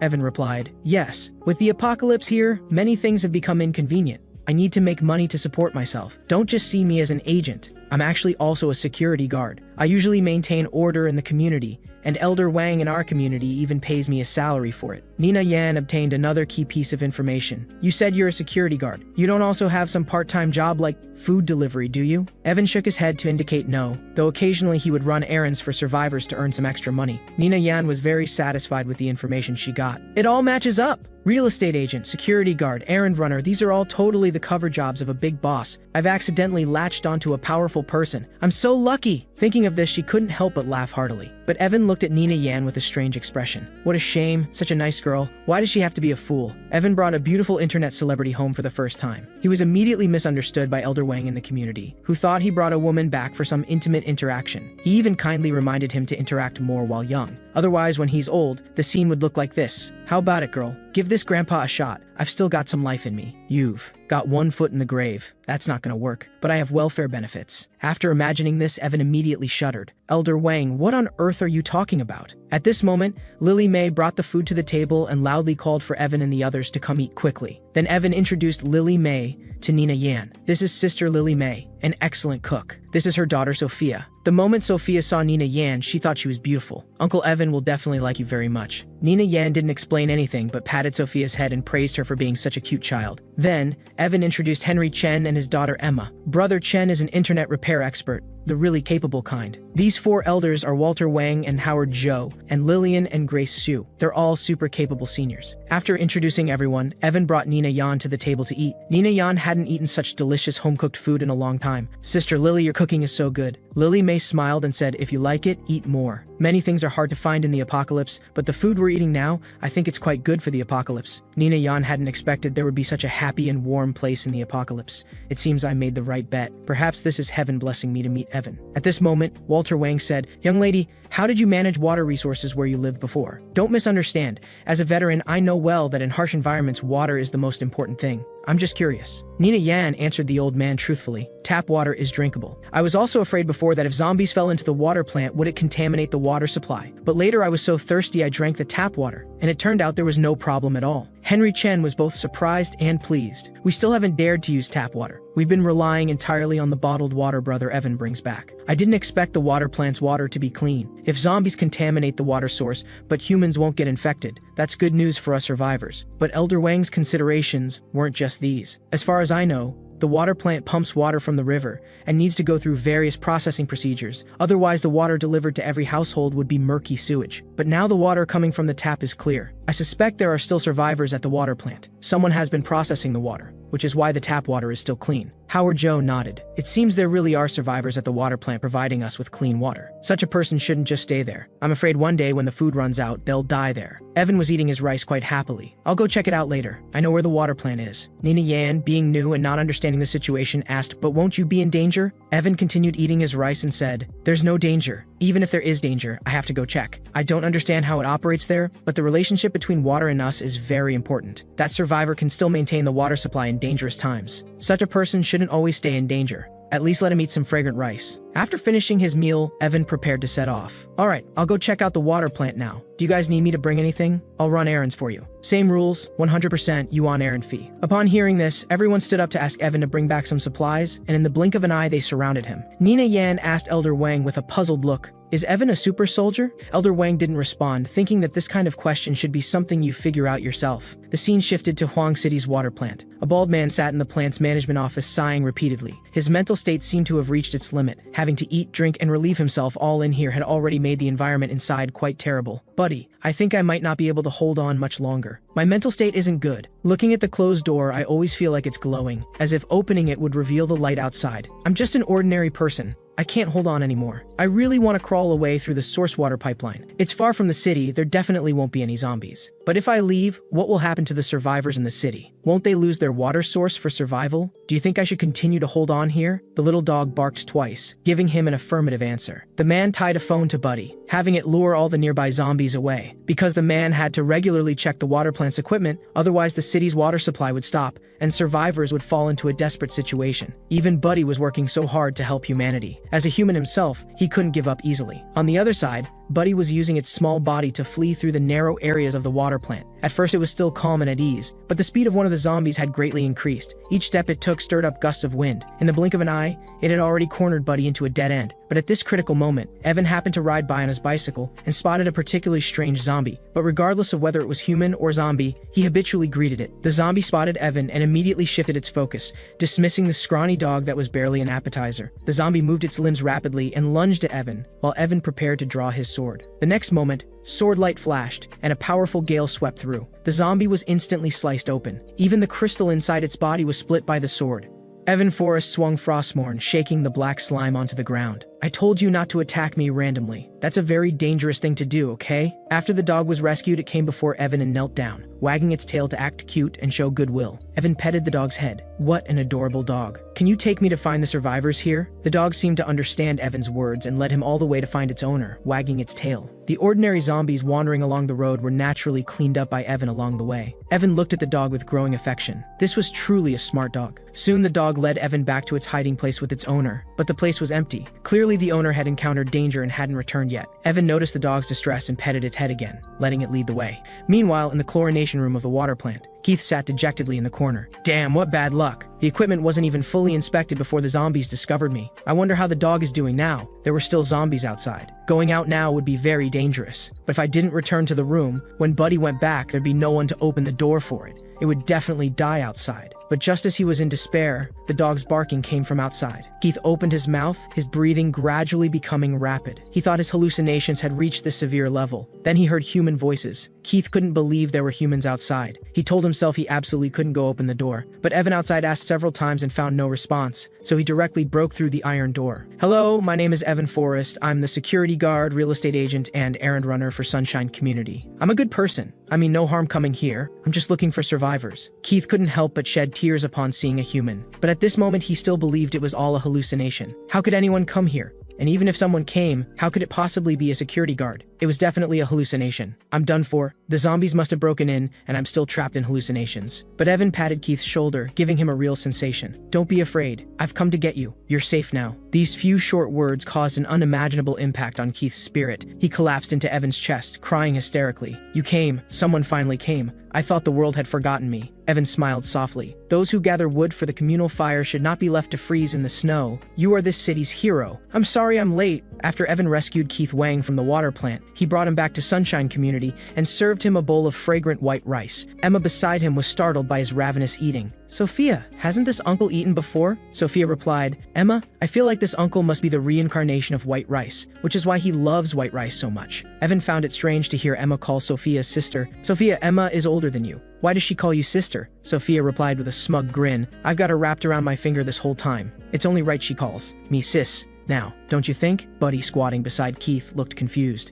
thinking, "Why does Master look so hungry? Didn't we happily eat dog food together this morning?" Before long, Keith finished a large bowl of white rice. "Sorry, I was really too hungry. I ate a bit much." Lily May smiled and shook her head. "It's nothing. A good appetite is a blessing. You just came suddenly and I didn't have time to cook dishes. I hope you don't mind something simple." Elder Wang patted Keith's shoulder in praise. "Young man, you're excellent. Being at the water plant for so long, we owe it to you that we have clean water." Keith felt those matters weren't worth mentioning. "Sir, you're too kind. I was just doing my job. Being trapped there with nothing to do, I just did what I could." Elder Wang laughed. "What a just doing my job. This job you casually mention has saved all the survivors in Huang City. Water is crucial in the apocalypse. Without water, it's hard for anyone to survive." At this moment, Evan came before Keith. "Do you want to move to Sunshine Community? I'm a part-time employee of Sinfeng Real Estate. If you want to move to Sunshine Community, I can find you a place." The phrase "find you a place" caught Keith off guard. He thought there was some deeper meaning in those words. Elder Wang quickly translated. "What Evan means is if you want to live here, he can help you find a place. The rent isn't expensive, around 16 or 1700 a month, although it's the apocalypse. Now, our community still maintains its original order." Keith widened his eyes and nodded. He seemed to understand, but also seemed not to fully grasp it. Lily May also explained, "You'll get used to it gradually. Elder Wang is among us the one who understands Brother Evan best. He's afraid Brother Evan might speak too directly and you wouldn't understand at all." Elder Wang continued, "Young man, you seem ordinary like any other young person. You have your cowardly moments, but when things happen, you can still stand up. That's what I really like about you." Keith thought to himself, is this supposed to be a compliment? As Elder Wang spoke, he couldn't help but recall a comrade. Back when I participated in the war, there was a comrade who usually seemed cowardly. Even his speech was effeminate. But at a critical moment, he actually dared to carry an explosive pack to blow up a tank. That was something I never expected. Later I came to understand that having both cowardice and bravery, having various unglamorous traits, makes a complete person. At critical moments, the courage they burst forth with is unimaginable. Only then did Keith understand Elder Wang's meaning. So this old gentleman was the community's life mentor. Evan came over and said, "I have a unit I can introduce to you. 5th floor, room 504. Monthly rent 1,400. The price is very reasonable." Keith subconsciously asked, "Do I pay cash or card?" Evan's eyes sparkled. Cash or card both work. Keith fell silent again, thinking, although my savior seems abnormal, I'm still willing to cooperate. It's just a pity that I really have no money in the apocalypse. Seeing him hesitate, Elder Wang immediately came to his rescue. Young and not looking for a wife, just likes to spend money recklessly. "Evan, deduct his rent from my card. He can pay me back when he gets his salary. He happens to have a job." When the water plant pays salaries, Keith had no idea what Elder Wang was talking about. What salary? This is the apocalypse. Where would there be any salary? Then he recalled that after Evan went to the water plant, a small portion of the zombies in that area had all been cleared. "Brother Evan, do you have a way to deal with zombies?" Evan didn't hold back. "Yes, I'm very strong. They all know it." Now Evan's 3 attributes had all reached extraordinary levels. Keith still thought Evan had some kind of exclusive technological weapon or something, until Elder Wang and several other ladies frantically nodded in suggestion. Only then did Keith catch on, and he requested, "Brother Evan, the water plant needs someone to check it daily. Otherwise, problems can easily occur. like the water becoming turbid and full of mud. I definitely can't do it alone. So I was wondering, if Brother Evan is confident in dealing with zombies, could you accompany me to the water plant every day at noon? Evan thought it was something difficult. No problem. If there's nothing else, I'll head back to my room first. You all continue chatting. He stretched and left. Keith quietly asked Elder Wang, I want to ask, what kind of person is Brother Evan exactly? I feel like he's Superman. Elder Wang smiled. In every era at the most dangerous times, heroes always emerge. He's a hero, and you're a hero too. Who he was doesn't matter. Judge a man not by his birth, but by his worth. We just need to know that Sunshine Community is our shelter and the beginning of our hope. Let's all work hard together to improve our community and pass on hope. This is not only our wish, but also Evan's wish. The scene shifted to the desert base. Several researchers were organizing data transmitted from Dragon Palace Base and Galaxy Base. Their base had hunted a mutant zombie and obtained the crystal from its brain, but found it had no apparent function. A soldier voluntarily stepped forward, proposing to ingest the crystal for data research, but the results were very disappointing. The female researcher opened the recorded video. This is the internal footage of ingesting the crystal. As the crystal entered the human body and connected with flesh and blood, the subject underwent changes. Blood inside the body boiled, and ultimately after 3 minutes, he died from excessive blood loss. This proves that the theory of consuming crystals is wrong. With humanity's current physical condition, we cannot contend with the crystals. I've compiled the zombies encountered by Dragon Palace Base and Galaxy Base. Professors, please look at the screen.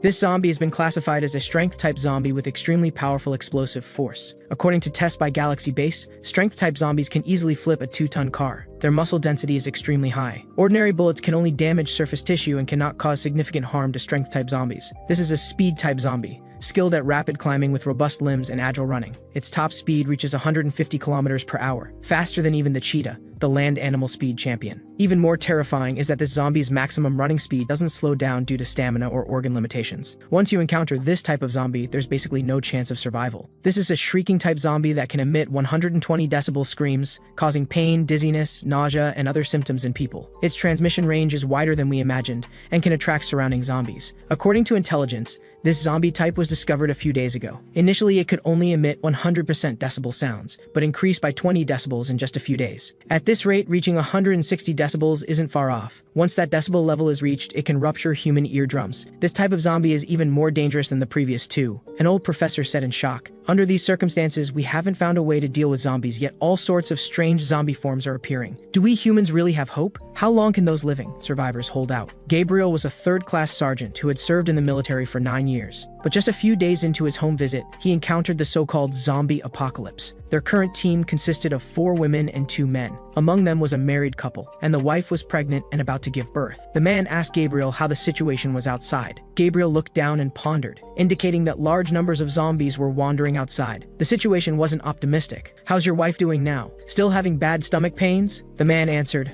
much better, but I feel like she'll give birth in the next few days. I'm scared. Gabriel immediately patted the man's shoulder reassuringly. Don't worry, I'm here. In reality, he had no other options besides saying this. It was the apocalypse now. There was definitely no way to go to a hospital for the delivery. But giving birth here would be even more dangerous. If she cried out, it would inevitably attract zombies. Gabriel was afraid the pregnant woman would hemorrhage during delivery and wanted to go out to find some supplies. The man said, I'll go with you. But Gabriel firmly refused. No need. You stay here and take care of them. My physical condition is better than yours. If I encounter danger, I can climb to escape. The man also feared he'd be a burden. Okay, then you must be extra careful. Gabriel nodded. I'll be careful. If I encounter zombies, I'll run immediately. But the man wasn't referring to zombies. Gabriel, haven't you heard? Recently among survivors in this area, that apocalypse legend of one person with one sword has been spreading. They say on the zombie-filled streets outside, there's always a figure wandering with a sword. Everyone says he's Huang City's evergreen ivy that never withers, the immortal apocalypse phantom. Gabriel thought it was absurd. What kind of nonsense was this? How did these completely unrelated words get combined together? On the other side, in Sunshine Community, Elder Wang saw Evan passing by and asked what he'd be busy with today. Evan replied, I need to patrol the community, clear out shops, accompany Keith to the water plant, and continue with real estate work in the afternoon. Elder Wang nodded approvingly. In the entire community, or even the entire apocalypse, only Evan was the busiest. He must be humanity's last hope. Meanwhile, Grandma Lillian was patiently teaching 2 children, and Lily May, carrying a baby on her back, came to the field to help Grandma Grace with farming. On the other side, Nina Yan happened to run into Evan and called out, Brother Evan! Evan responded, Miss Yan. Nina told Evan not to be so formal. You can call me Nina. That's what my friends call me. But Evan still seriously addressed her. Okay, Miss Yan, Nina said. Brother Evan, Grandpa Wang keeps telling us he hopes Huang City will return to its former liveliness. Do you think it's true? Evan asked back. Do you think it's true? Nina kept staring at Evan. If I hadn't met you all, I definitely wouldn't believe it. But now I believe. Evan said calmly. You already know the answer and have faith. As long as you pursue your faith, you will definitely succeed. But Nina still didn't quite understand. Brother Evan, why do you keep wanting to work and earn money in the apocalypse? I know outside many people hurt each other and just take whatever they see. But Evan walked forward a few more steps. I'm afraid when light comes again, we won't be able to change back. Nina was surprised inwardly. Was Brother Evan really considering the future? Now I somewhat believe Elder Wang's words. Perhaps Brother Evan truly is humanity's hope.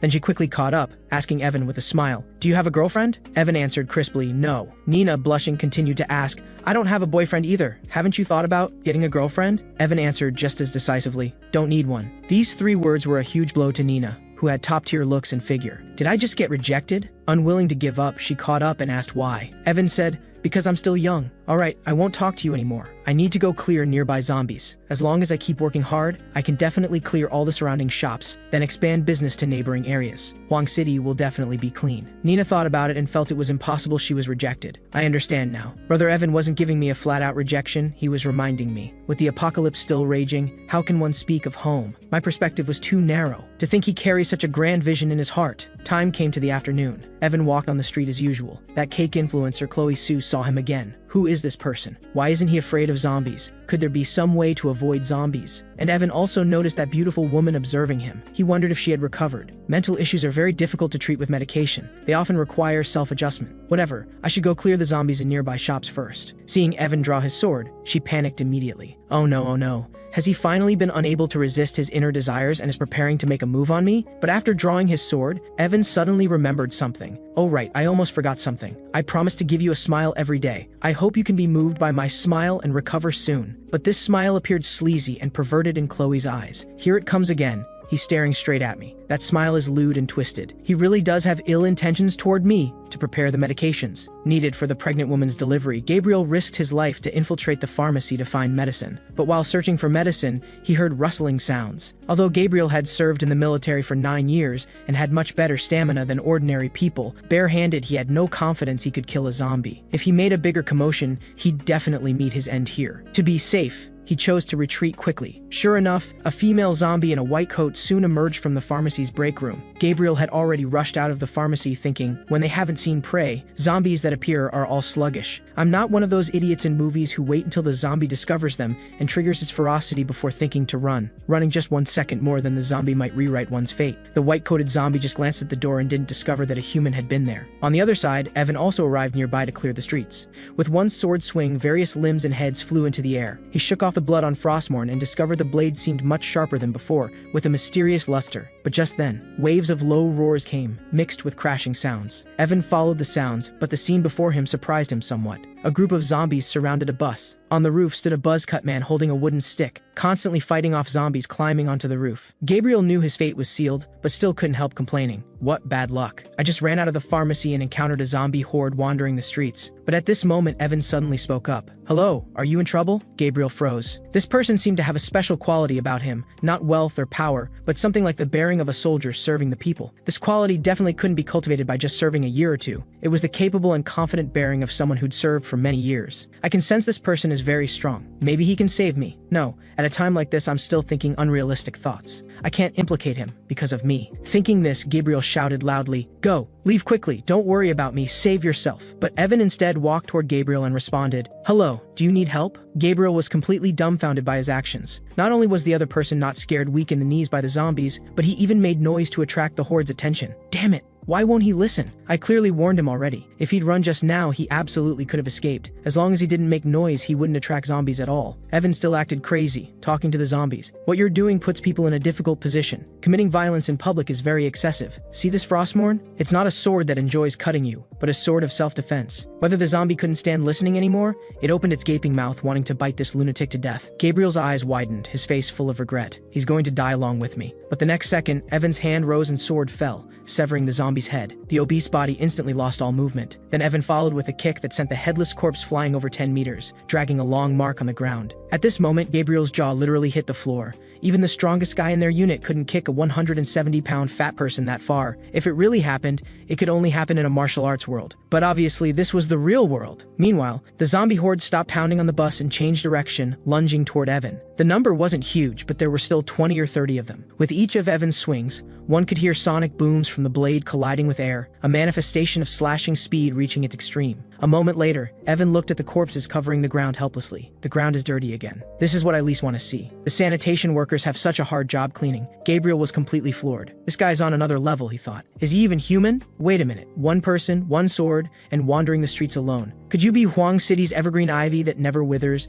the immortal apocalypse phantom? Evan didn't quite understand what that buzz-cut man was rambling about. With a light jump, he leaped onto the bus roof. Hello, my name is Evan Forrest. What's your name? This jump shocked Gabriel because how could a normal human jump this high? Evan saw the other person staring straight at him and fell into thought. I just heard him speak. Could he be deaf but not mute? Gabriel snapped out of his shock. My name is Gabriel. Only then did Evan know the other person wasn't disabled. You're not deaf, so that makes things easier. My name is Evan Forrest. I live in Sunshine Community. But Gabriel was still dwelling on what just happened. Wait, may I ask how you did that? How do you deal with zombies so easily? Evan raised the now somewhat lustrous Frostmourne. Very simple. See this replica artifact? An artifact from World of Warcraft, an evil sword. Seeing he was answering irrelevantly, Gabriel simply asked about something else. Are you rescuing survivors? Evan nodded. I'm currently a real estate salesman. I was passing by and happened to see you. Have you served in the military? Gabriel answered honestly. I'm still an active serviceman. I encountered this situation while visiting home. After brief communication, Gabriel found that this mysterious and very strong young man had a strange way of speaking. To put it bluntly, there seemed to be intellectual issues, but that was just his own thought. Perhaps the other person was just accustomed to this communication style. Evan pulled out a flyer and explained. Interested in moving to Sunshine Community? The location is great, surrounding facilities are complete, the price is very favorable, and the residents there are all very nice. Gabriel caught the key point. He means there are other survivors there. Such a strong person must have saved many survivors. He doesn't look like a bad person either. Then he decisively answered, Rent. I'll rent. But I have several survivors on my side. If possible, I'd like to go back first, then bring them over together. Evan nodded to indicate no problem. Soon time came to evening. Gabriel brought a pregnant woman to Sunshine Community as agreed. Evan curiously asked if this pregnant woman was his wife. Gabriel shook his head to indicate no. Her name is Hannah. We're survivors who gathered together when the apocalypse came. Evan continued asking, then where did her husband go? Before Gabriel could answer, Hannah preemptively said, he's dead. Evan noticed the woman's expression was off and quietly asked Gabriel what the situation was. Gabriel was also quite helpless. This all started when I went out to find medicine. Not long after I left the hiding spot, Hannah and the others discovered a group of survivors. It was a well-prepared group of survivors who actually came when they saw Hannah's group calling for help. If we could unite together in the apocalypse, the chances of survival would indeed be high. But who would have thought that when those survivors saw the pregnant woman, they changed their minds. They said bluntly that anyone who wanted to go with them could, but not the pregnant woman. So I can understand those 3 women leaving. But what I never expected was that Hannah's husband also abandoned her. So when I returned, only Hannah was left. Brother Evan, you won't also refuse to take in a pregnant woman like them, will you? Evan answered, how is that possible? You two are my guests. Gabriel secretly breathed a sigh of relief. It seemed that although Hannah suffered her husband's betrayal, she'd gained a blessing in disguise. Just then, Hannah clutched her belly with a pained expression. Gabriel hurried forward to support her. Not good. She might be going into labor. Grandma Grace from the community rushed over upon hearing. Quick, get her inside. Evan reassured them both. Grandma Grace is a veteran military doctor with excellent medical skills. She'll definitely have a way. Time came to evening. After Grandma Grace examined Hannah's body, she instructed everyone. She's already dilating. Birth might be soon. The environment here isn't ideal and we lack some tools. The danger is extremely high. All men listen up, don't stay here. Lily May, Nina Yan, you might need to work hard to assist. Grandma Lillian and I can only do our best. Evan drew Frostmourne from his back, thinking, better safe than sorry. Giving birth is like a brush with death. If something goes wrong, it's fatal. Then he walked toward the door. Seeing this, Elder Wang called out to Evan. Evan, where are you going? Evan turned back with a smile. Giving birth is very painful. She needs to cry out to have strength. I'll go guard the community gate. You can tell her it's okay to scream freely. I can hold the community gate. Gabriel felt there was no need to take risks. Actually, they could move to a closed environment. But Evan was stubborn. A general once said, we must fight to buy time for childbirth. I'll guard the gate. Fighting for a safe environment is no problem. We face the apocalypse expecting hope to arrive. And this hope can be us, or it can be her, or even her. Hope is created by all of us together and ultimately left for the children. The pregnant woman needs more fresh air. It's fine. I'm the security guard of Sunshine Community. If I take the money, I must do work worthy of that money. Emma loved studying and upheld the learning attitude of asking when she didn't understand, so she asked Elder Wang beside her, which general was Brother Evan talking about? Elder Wang explained. These words came from a regiment commander named Dong Zhentang during the Long March. A female soldier suddenly went into labor, while enemy troops constantly followed from behind. He resolutely led troops to fight the enemy. He ordered that they must fight to buy time for childbirth. They fought a sniper battle 1 kilometer away, held fast for several hours, stubbornly waiting for the female soldier to give birth. Many soldiers died in that battle. Some didn't understand, sacrificing so many people just for one child? But Commander Dong asked them back, who do we sacrifice and shed blood for? Isn't it for the children, the people we must protect? To allow the pregnant woman to smoothly complete delivery in the bedroom, Evan held a book and guarded the community gate. At this moment, a lightly modified car sped past. Seeing someone sitting by the roadside reading, it immediately reversed back. The driver opened the window thinking, we actually encountered a weirdo here. Then he aimed his hunting rifle at Evan. Other people don't dare go outside to avoid zombies, but this guy is impressive, sitting outside reading a book. What's he up to? Thinking about it, he withdrew his gun, because he found something even stranger. The number of zombies on this street was extremely low. Maybe they were hiding in buildings or corners, but not seeing a single one was too suspicious. Then he called out, hey, what are you doing? Evan happened to be engrossed in his book and had no time to bother with those people. I'm reading a book. The people in the car burst into laughter. Isn't this guy mentally challenged? The brown-haired man quietly said to the driver, Boss Hugo, look at this community's iron gate. It's obviously been modified. Do you think there are supplies inside? Should we go in and grab the supplies? But Hugo thought it unnecessary. What supplies could such a crappy community have? I see his situation isn't good either. Carrying a broken sword and reading at the community gate, he definitely has mental problems. Just when we came, several zombies chased after us at the intersection. Getting out of the car now wouldn't be a wise choice. The 3 people in the back seat immediately gave thumbs up. Boss Hugo is wise. Boss Hugo is awesome. Boss Hugo is brilliant. Evan reminded them irritably, if you have nothing better to do, leave quickly. I have a pregnant woman here who might give birth soon. Her screams will attract zombies. You'd better leave early. The purple-haired woman still couldn't help laughing. I can't take it. What this idiot says is too funny. Evan had no mental problems. Hearing others insult him, he was certainly a bit angry. Miss, please be respectful toward people. The purple-haired woman was used to bullying people. Meeting someone who dared talk back, she intensified. You're the miss. Your whole family are misses. I've always feared nothing. Believe it or not, I'll kill you in minutes. Hugo extended his hunting rifle from the car window, pointing at Evan. Do you know what this is? Evan's tone remained calm. I know. It's a hunting rifle. Hugo laughed. For me, the change the apocalypse brought is that money is useless and many pleasures can't be enjoyed.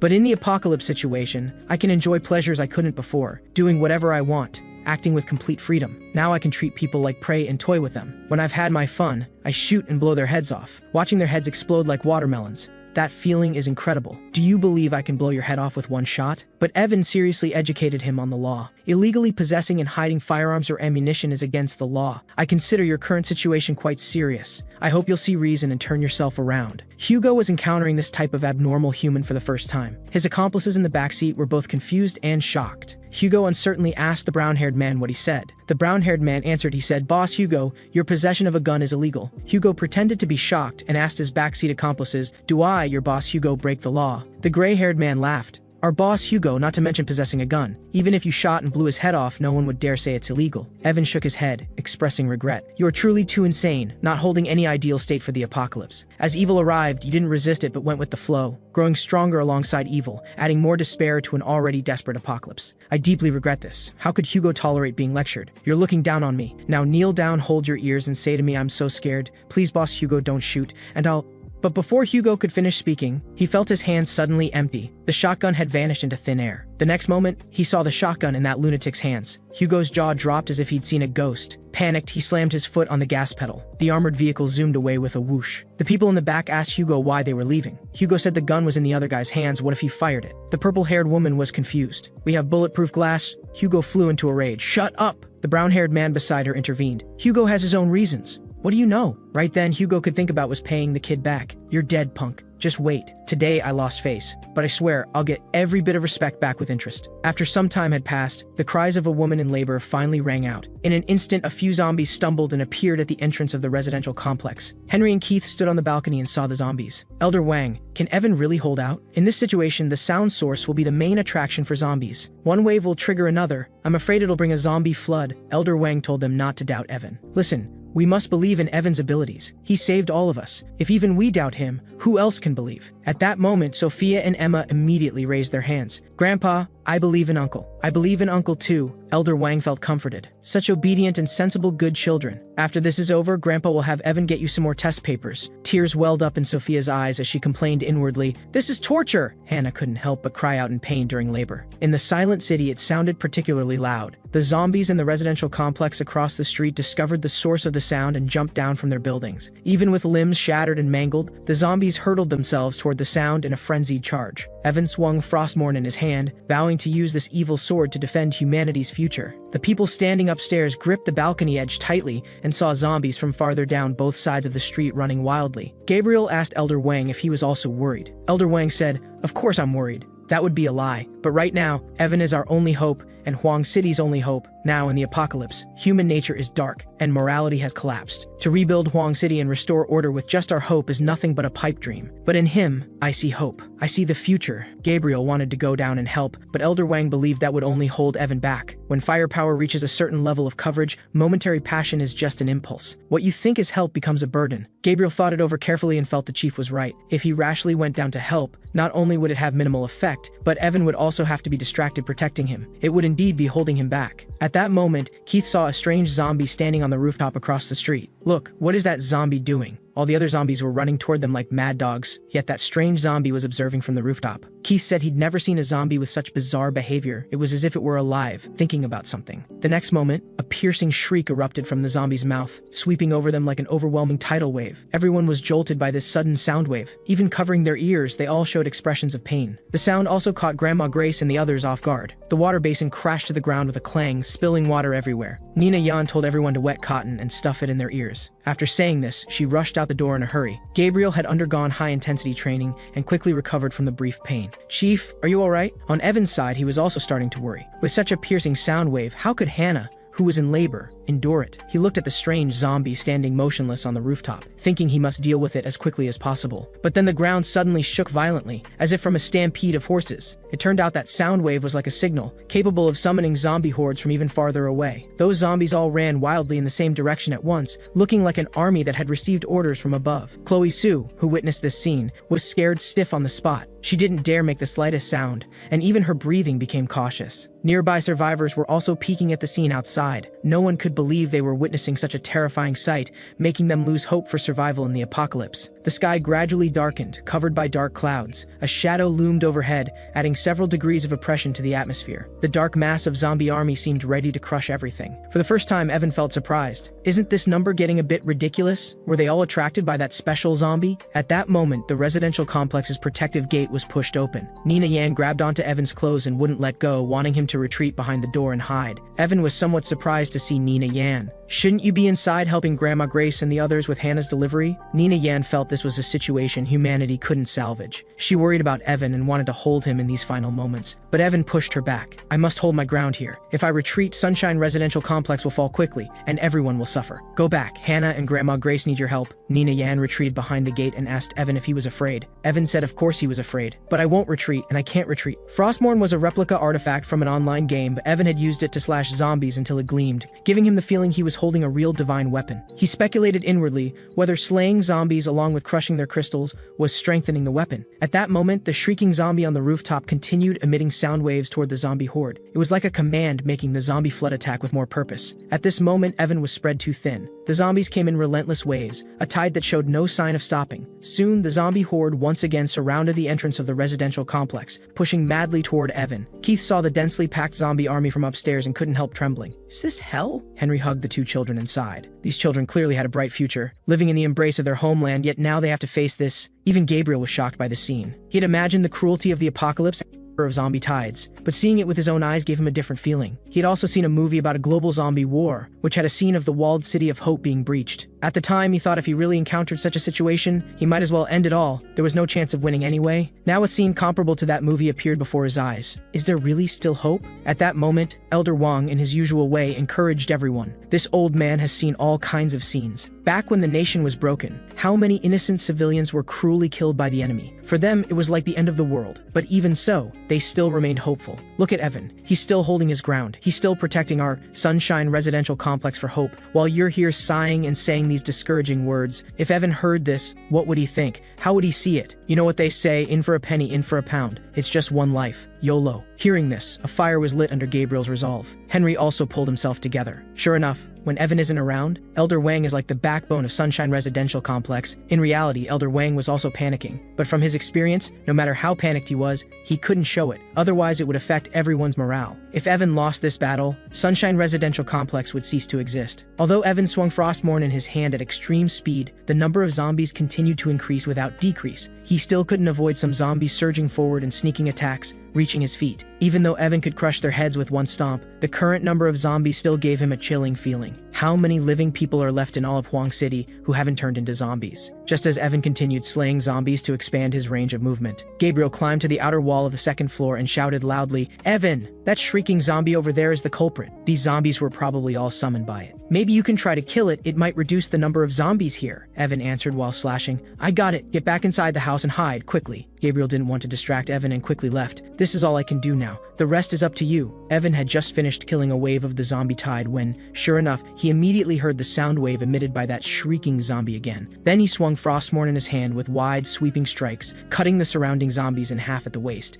He immediately leaped up fiercely. This jump was indeed very high. It allowed him to see clearly the shrieking-type zombie standing on the second floor. But this jump didn't go very far. Instead, it landed behind the zombie tide. After slaying the isolated zombies in the rear, he made another fierce leap. This time, he jumped directly to the second floor of the residential complex across the street. "It's all because of you. Days of hard work ruined in an instant. Cleaning is very hard work." Evan saw the shrieking zombie fleeing in panic and immediately assumed a throwing stance. The next moment, Frostmourne in his hand became a blur and swept forward, splitting the shrieking zombie in half in an instant. After Evan slayed the mastermind behind summoning the zombie flood, he turned and returned to the residential complex, cleaning up all the remaining zombies. But at this moment, he seemed to have lost his senses. Even though he had killed all the zombies, he still habitually swung forward. At that moment, Keith ran out to report the good news. "Evan, she gave birth. The baby was born. It's a boy." When he saw Evan standing in the center of layers upon layers of corpses, slashing at the air, he froze instantly. He immediately stepped forward and grabbed Evan's hand, bringing him back to his senses. Tears immediately burst forth. "Evan, that's enough. It's enough. There isn't a single zombie around you that can still stand. It was you. You protected us. I'm sorry we were so useless." Hearing this, a smile appeared on Evan's face. "Really? That's truly wonderful." After saying this, he stopped forcing his body to hold up and let himself fall. When Evan woke up again, he found himself in a bathtub, and it was Nina Yan, a young woman, who was carefully taking care of him. "Evan, you're covered in blood. I'm just helping you clean up." Evan smiled. "Thanks. You can go out first. I'll change my clothes." Nina Yan was a bit flustered and was just about to turn and leave. But she accidentally slipped. She sat right into the bathtub with a splash and let out a scream. "Evan, let me make excuses. Let me explain. Hearing the sounds from outside, Keith's mind went straight to the gutter, conjuring up an adults-only scenario. Even Henry, afraid the sounds were too adult for his daughter, covered her ears. Elder Wang sighed. "Being young is wonderful, so full of vitality." Afterward, Evan came before everyone. Elder Wang greeted him. "Evan, you're here. How do you feel? Is your body all right?" Evan looked at his status panel and murmured, "Yeah, I should say I've gotten a bit too strong." His attributes had almost all tripled. But in the neighbor's ears, this sounded different. Just how strong is he? Why don't we ask the most knowledgeable person? Nina Yan's face burned hot, thinking she'd been completely misunderstood by everyone. Elder Wang told everyone to stop making trouble. "Evan, come look at this newborn who was able to come safely into this world because of your protection." Evan looked at the child. "Have you thought of a name yet?" Hannah weakly responded that she hadn't. Grandma Grace continued, "Hannah said we saved her and her child and wanted us to name him, but we didn't agree. A name follows a child for life. She should name him herself. It represents everything to her and can't be done casually." Evan nodded, feeling Grandma Grace made a lot of sense. Hannah pondered for a moment under everyone's gaze. Finally, looking at the child, she spoke. "Let's call him Jojo as a nickname. I won't think of a formal name for now." Gabriel knew Hannah was probably still thinking about the man who abandoned her and her child, but he didn't know what to say right now. This kind of thing would be hard for anyone. At that moment, Emma happily came to Evan's side to claim credit. "Uncle Evan, Sophia and I were so brave. We weren't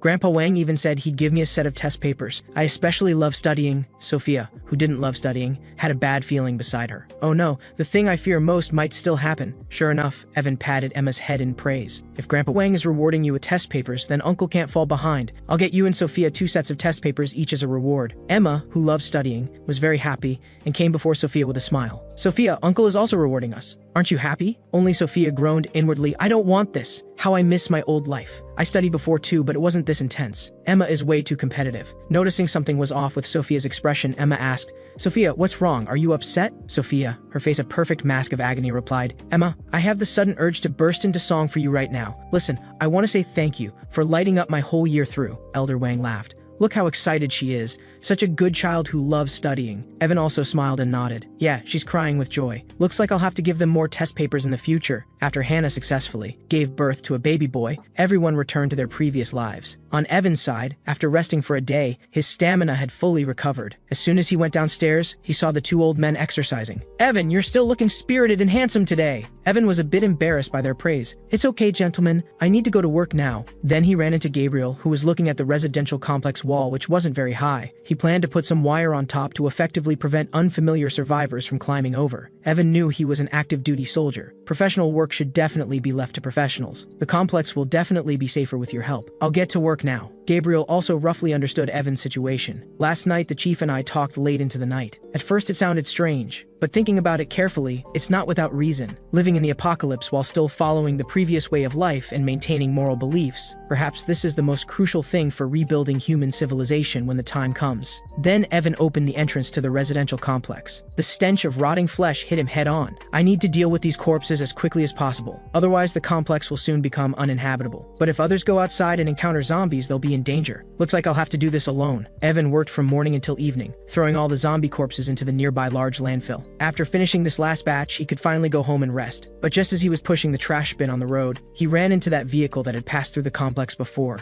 That woman recognized Evan at a glance. "Hugo, look! Isn't that the guy from before?" Hugo saw him too, thinking, no matter how capable that guy is, he can't be more capable than this modified armored vehicle. "Watch me run you over." The two men in the back seat joined in. "That guy actually dared to disrespect our Hugo before. Our Hugo never waits more than a night for revenge. Letting him live an extra night is already a mercy." Hugo floored the gas pedal, reaching maximum speed within seconds. Evan also heard the sound. Looking back, it was actually that familiar vehicle, charging straight at him at extreme speed. Evan's speed was incredibly fast. He instinctively dodged to the side, but the garbage was scattered everywhere. Hugo, unable to hit anyone, quickly turned the steering wheel again. The tires scraped madly against the ground, leaving thick exhaust fumes drifting in the air. Evan watched as the vehicle turned around and continued charging at him. This clearly wasn't a mistake. They were trying to kill him. Evan began to regret dodging just now. He drew Frostmourne from his back, planning to end all this. Hugo in the car was already like a mad dog. "Damn it, I'll run you over. Let's see you use that broken sword. Go die." Evan raised Frostmourne high. Against evil people, there's no need to retreat or dodge. The vehicle charged over like a sharp sword, but in the silvery gleam, it instantly split in half, sliding left and right toward the roadside. At the same time, the driver's seat airbag deployed, leaving Hugo dazed and confused. Evan was greatly amazed. My earlier guess was indeed correct. As I've slashed more and more zombies, this replica artifact has been strengthened. I just haven't figured out yet exactly what has strengthened it. On the other side, Hugo climbed out from half of the vehicle. He slapped his own head to clear it. Then he limped toward Evan, seeming to have lost all reason. He snarled, "Are you insane? I swear, I'll punch your head clean off your shoulders." Evan's voice was low and very calm. "The one who's sick here is you.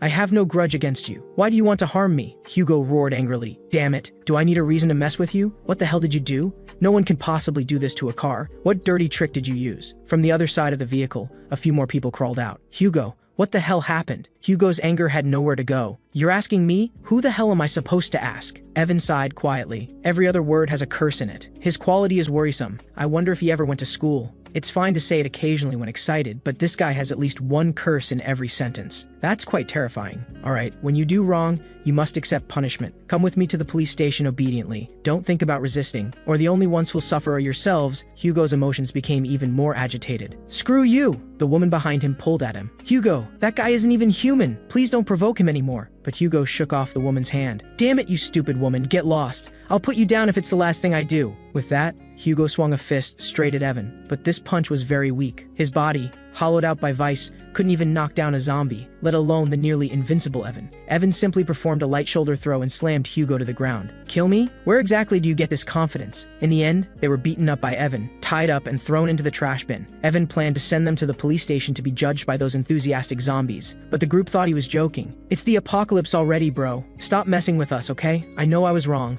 I want to follow you and become your most loyal dog." Another person agreed. "I can help you with many things. Whatever you tell me to do, I'll do. I'm especially useful, especially loyal." deal. Evan's good mood for the entire day was ruined. He coldly replied, "No need, thanks." The woman sneered inwardly. "He's already this strong, does he need to support you guys? Two idiots. You have no idea what he really wants. This is where I come in. Time to show how it's done." Then she said in a small, timid voice, "Big brother, look at me. Pretty and cute, right? In this apocalypse, finding a living woman is so hard. Don't you want that? I know how to make it worth your while." But what came was still Evan's cold response. "No need, thanks." Just as Evan pulled the trash bin back to the police station near Sunshine Residential Complex, that cake influencer Chloe Sue spotted him again from the second floor. "How is it him again?" Evan also noticed her peeking and immediately responded with a smile. This scared Chloe Sue into trembling. "Who exactly is he? Why do I see him every day? He even gives me that creepy smile. And what about those people stuffed in the trash bin? Is he playing some kind of cruel torture game and I've already become part of it?" Evan sighed when he saw the curtain close. Has she still not accepted the arrival of the apocalypse? Well,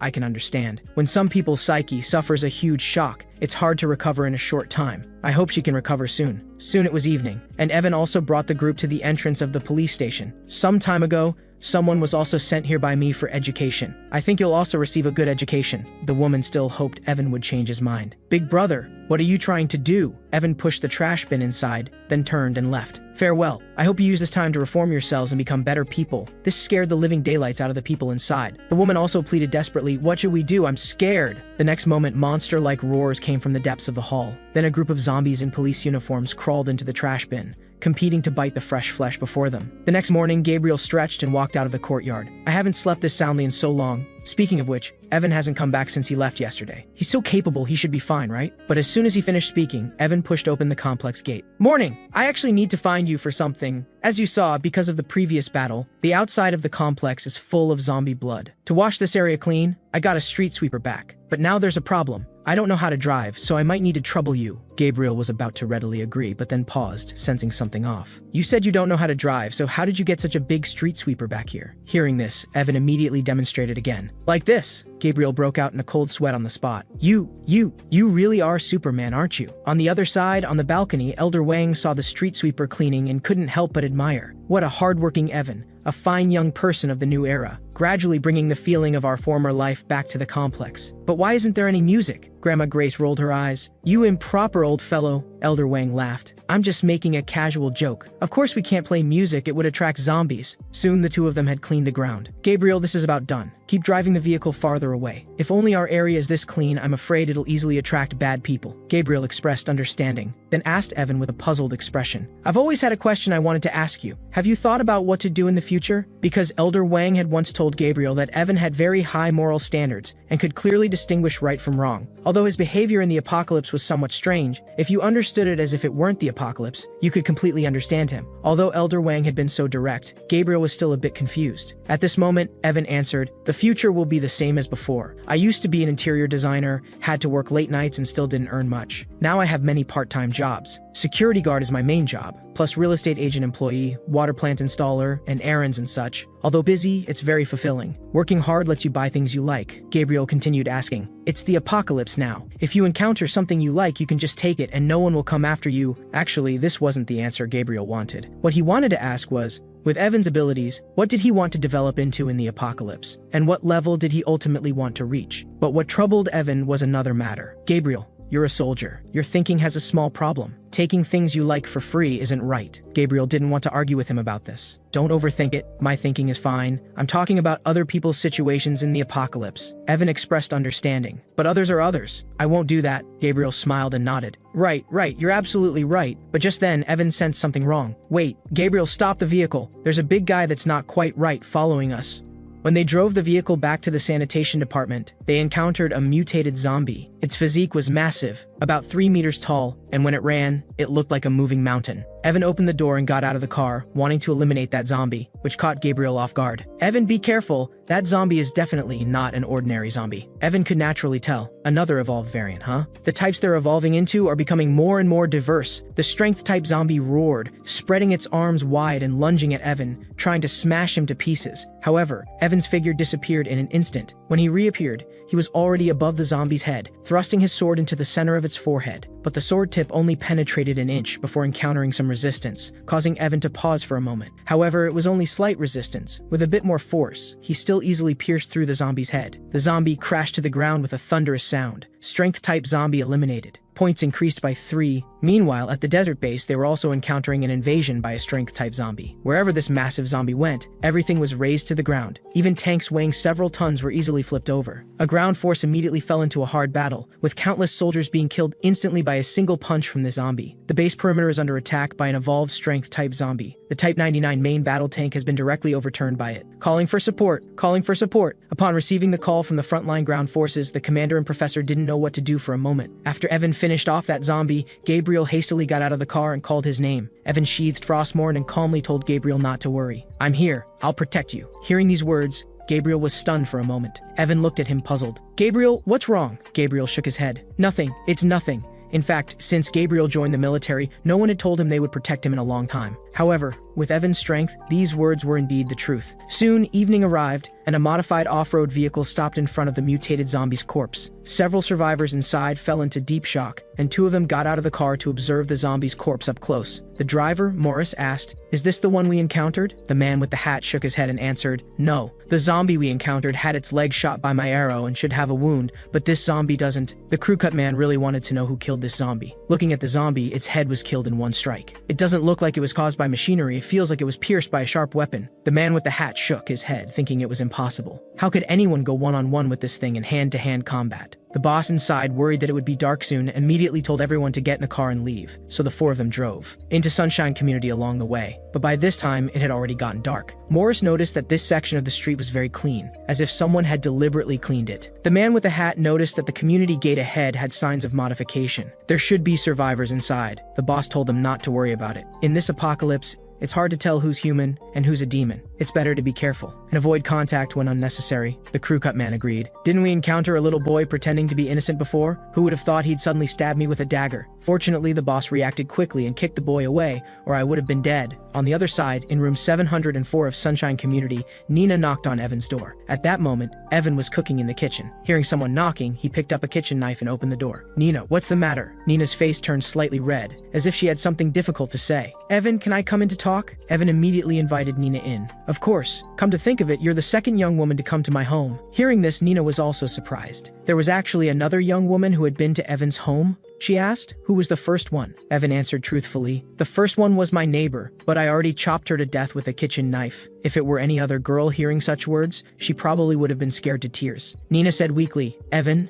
you're really funny when you talk, because the first one was infected with the zombie virus. I already chopped off her head with a kitchen knife." Nina was startled by Evan's kitchen knife. "Evan, why don't you put the knife down first?" Evan replied, "Okay, I was thinking it's not good to always trouble Lily, so I was just cooking for myself." Nina thought Evan must have been joking just now. How could he possibly chop someone with a knife? Evan was afraid that the more he explained, the more confusing it would get, so he simply skipped that topic. "Nina, is there something you need?" Nina sat on the sofa, her face burning hot. "Evan, can you help me buy something? My period came." Evan was very shocked. "Your relative is amazing. To be able to safely arrive here in this apocalypse, we should definitely buy some good food to entertain them." Nina immediately panicked. "No, Evan, that's not what I meant. There are zombies outside and I don't dare go out. I'm hoping you can bring back some sanitary pads for me. Anyway, just bring some back for me. Any brand is fine." Evan smiled and nodded. "Okay, can I go tomorrow during the day?" Nina was very grateful. "Thank you, Evan. Bring more. Lily and Hannah should need them too." The next day, Evan brought Keith to the water plant for patrol and to inspect the machinery inside. Keith only felt useful at the water plant. After all, no one wanted to be a useless waste. The 2 of them traveled by bicycle, mainly because the noise and movement were minimal and didn't easily attract zombies. However, when the 2 of them crossed the bridge, they saw a yacht traveling on the river. There were several people dancing on the yacht, and the music they were playing was very intense and loud. There were 3 women and 2 men in total. The 2 men were fishing, while the 3 women were basking in the sunlight. Keith was curious. Can zombies swim? Aren't they afraid of attracting zombies with the music so loud? But Evan didn't know either. Although the apocalypse has developed to this point, we still aren't familiar with zombie characteristics. The only things we know are that they're fast, have strong explosive power, strong bite force, and crave living human flesh. I wonder how long these survivors on the yacht can hold out.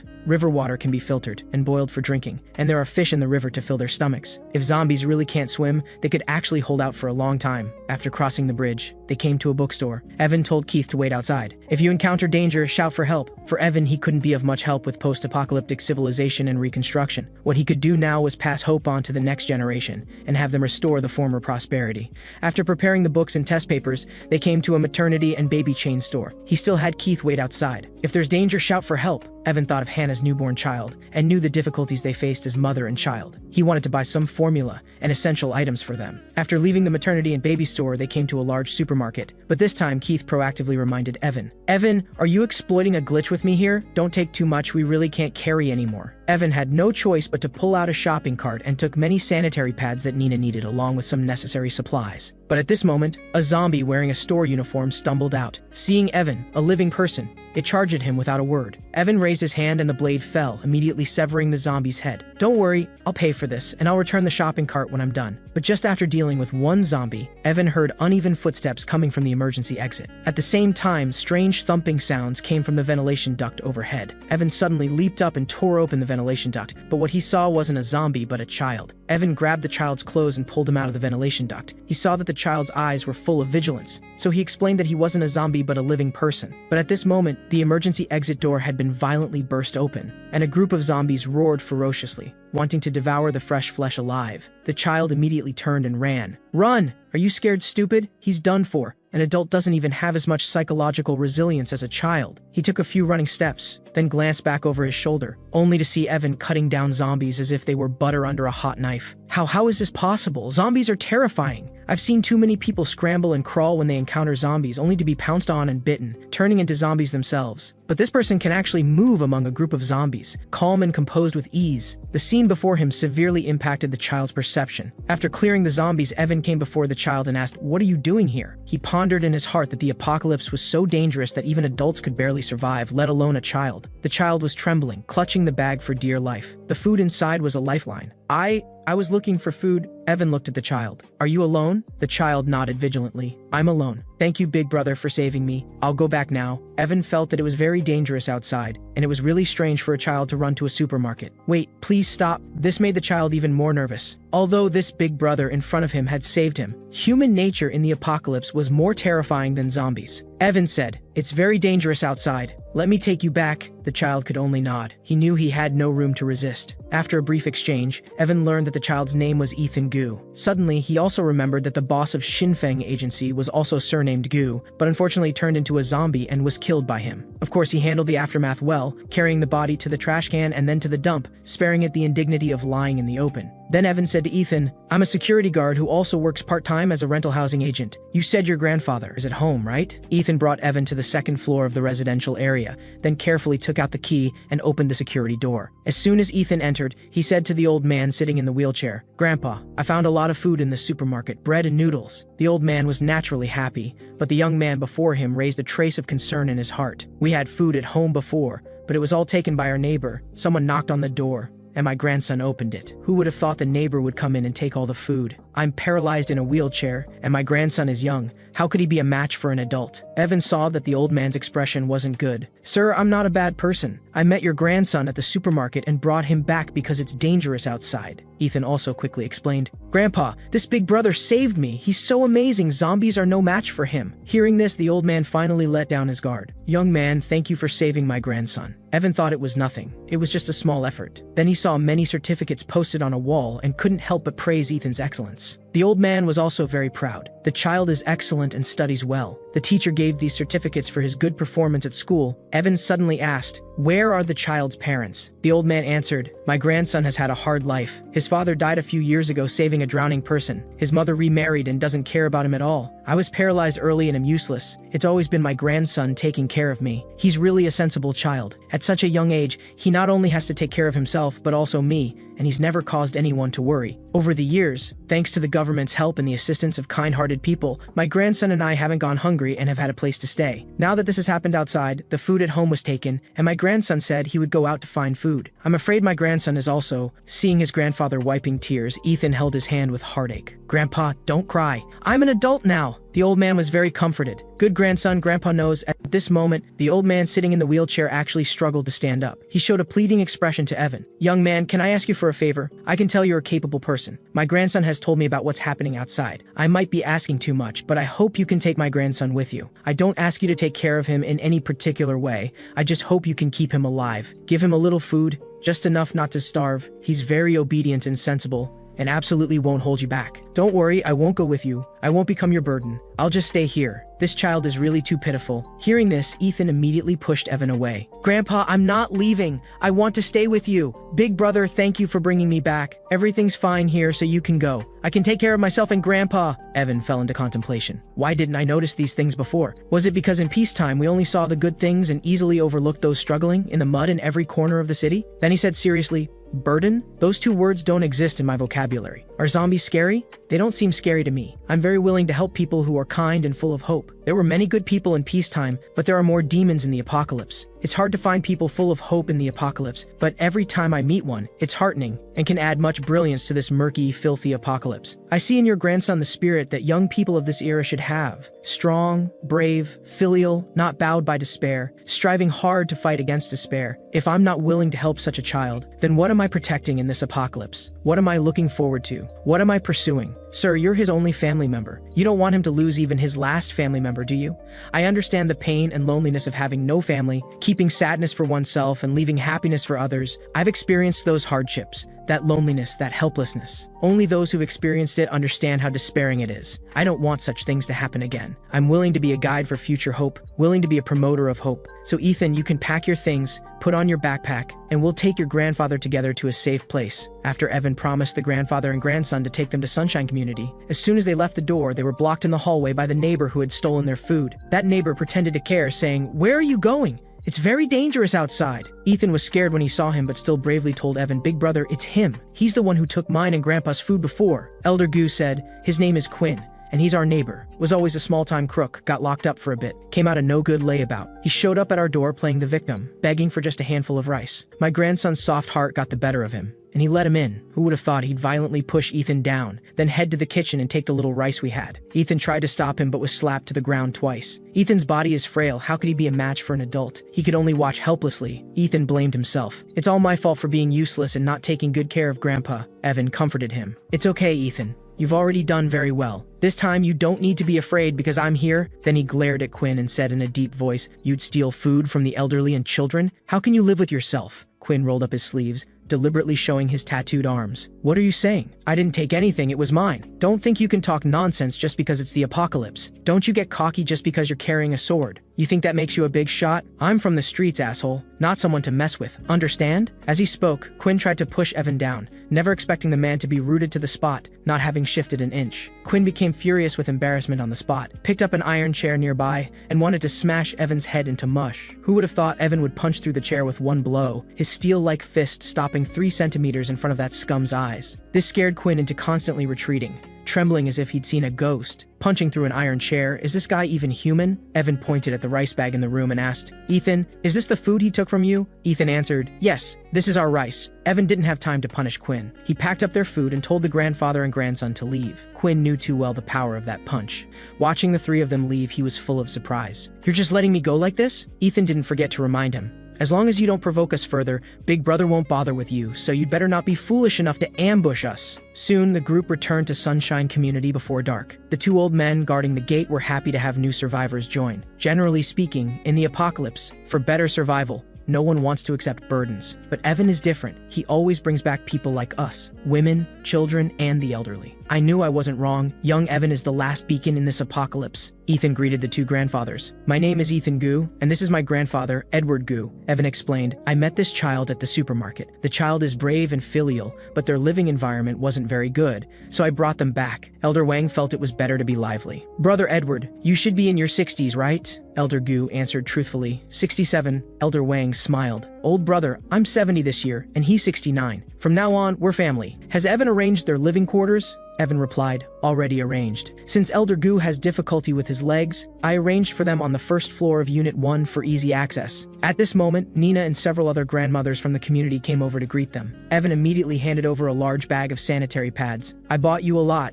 day and night ones." Nina took the bag. "Thank you, Evan. My stomach always hurts when I get my period. I really wish I could comfortably not have periods." Evan leaned close to Nina's ear and said, "I asked Grandma Grace, and she told me to drink more hot water. If you want to stop having periods, only during pregnancy." Nina's face instantly turned red, thinking Evan wanted to have a child with her. "Geez, Evan, you're moving too fast." I'm not ready for that yet, she said while covering her face and leaving shyly. Afterward, Evan found Lily Mae and gave her 2 large bags of baby supplies because there were currently 2 babies in the community. Grandma Grace couldn't help but praise Evan as a thoughtful young man. Whoever can marry him will be truly blessed. But Evan was quite dejected. With my conditions, who would be interested in me? Oh, I still have some things to give. Then he took out 2 books and came before the poor student and the top student. Sophia felt like her world was ending. She stood there, utterly bewildered, gripped by a nameless dread she couldn't put into words. Emma, on the other hand, was completely different, happily accepting the reward Evan gave her. Sophia, here you go. This is Uncle's gift to you, a complete collection of 5th grade math Olympiad competition practice problems. Grandma Lillian said your math is poor, but as long as you work through this practice book, you'll definitely make rapid progress. When you finish the problems, Uncle will give you another one. Sophia looked at such a thick book, wanting to cry but having no tears, cursing Emma in her heart. We're supposed to be besties, Emma. Do you have to be such an overachiever? This is torture. Uncle Eva, are you some kind of demon? Evan said to Grandma Grace. Today I brought back a grandfather and grandson. The child is only 12 but very sensible. I want him to study with you.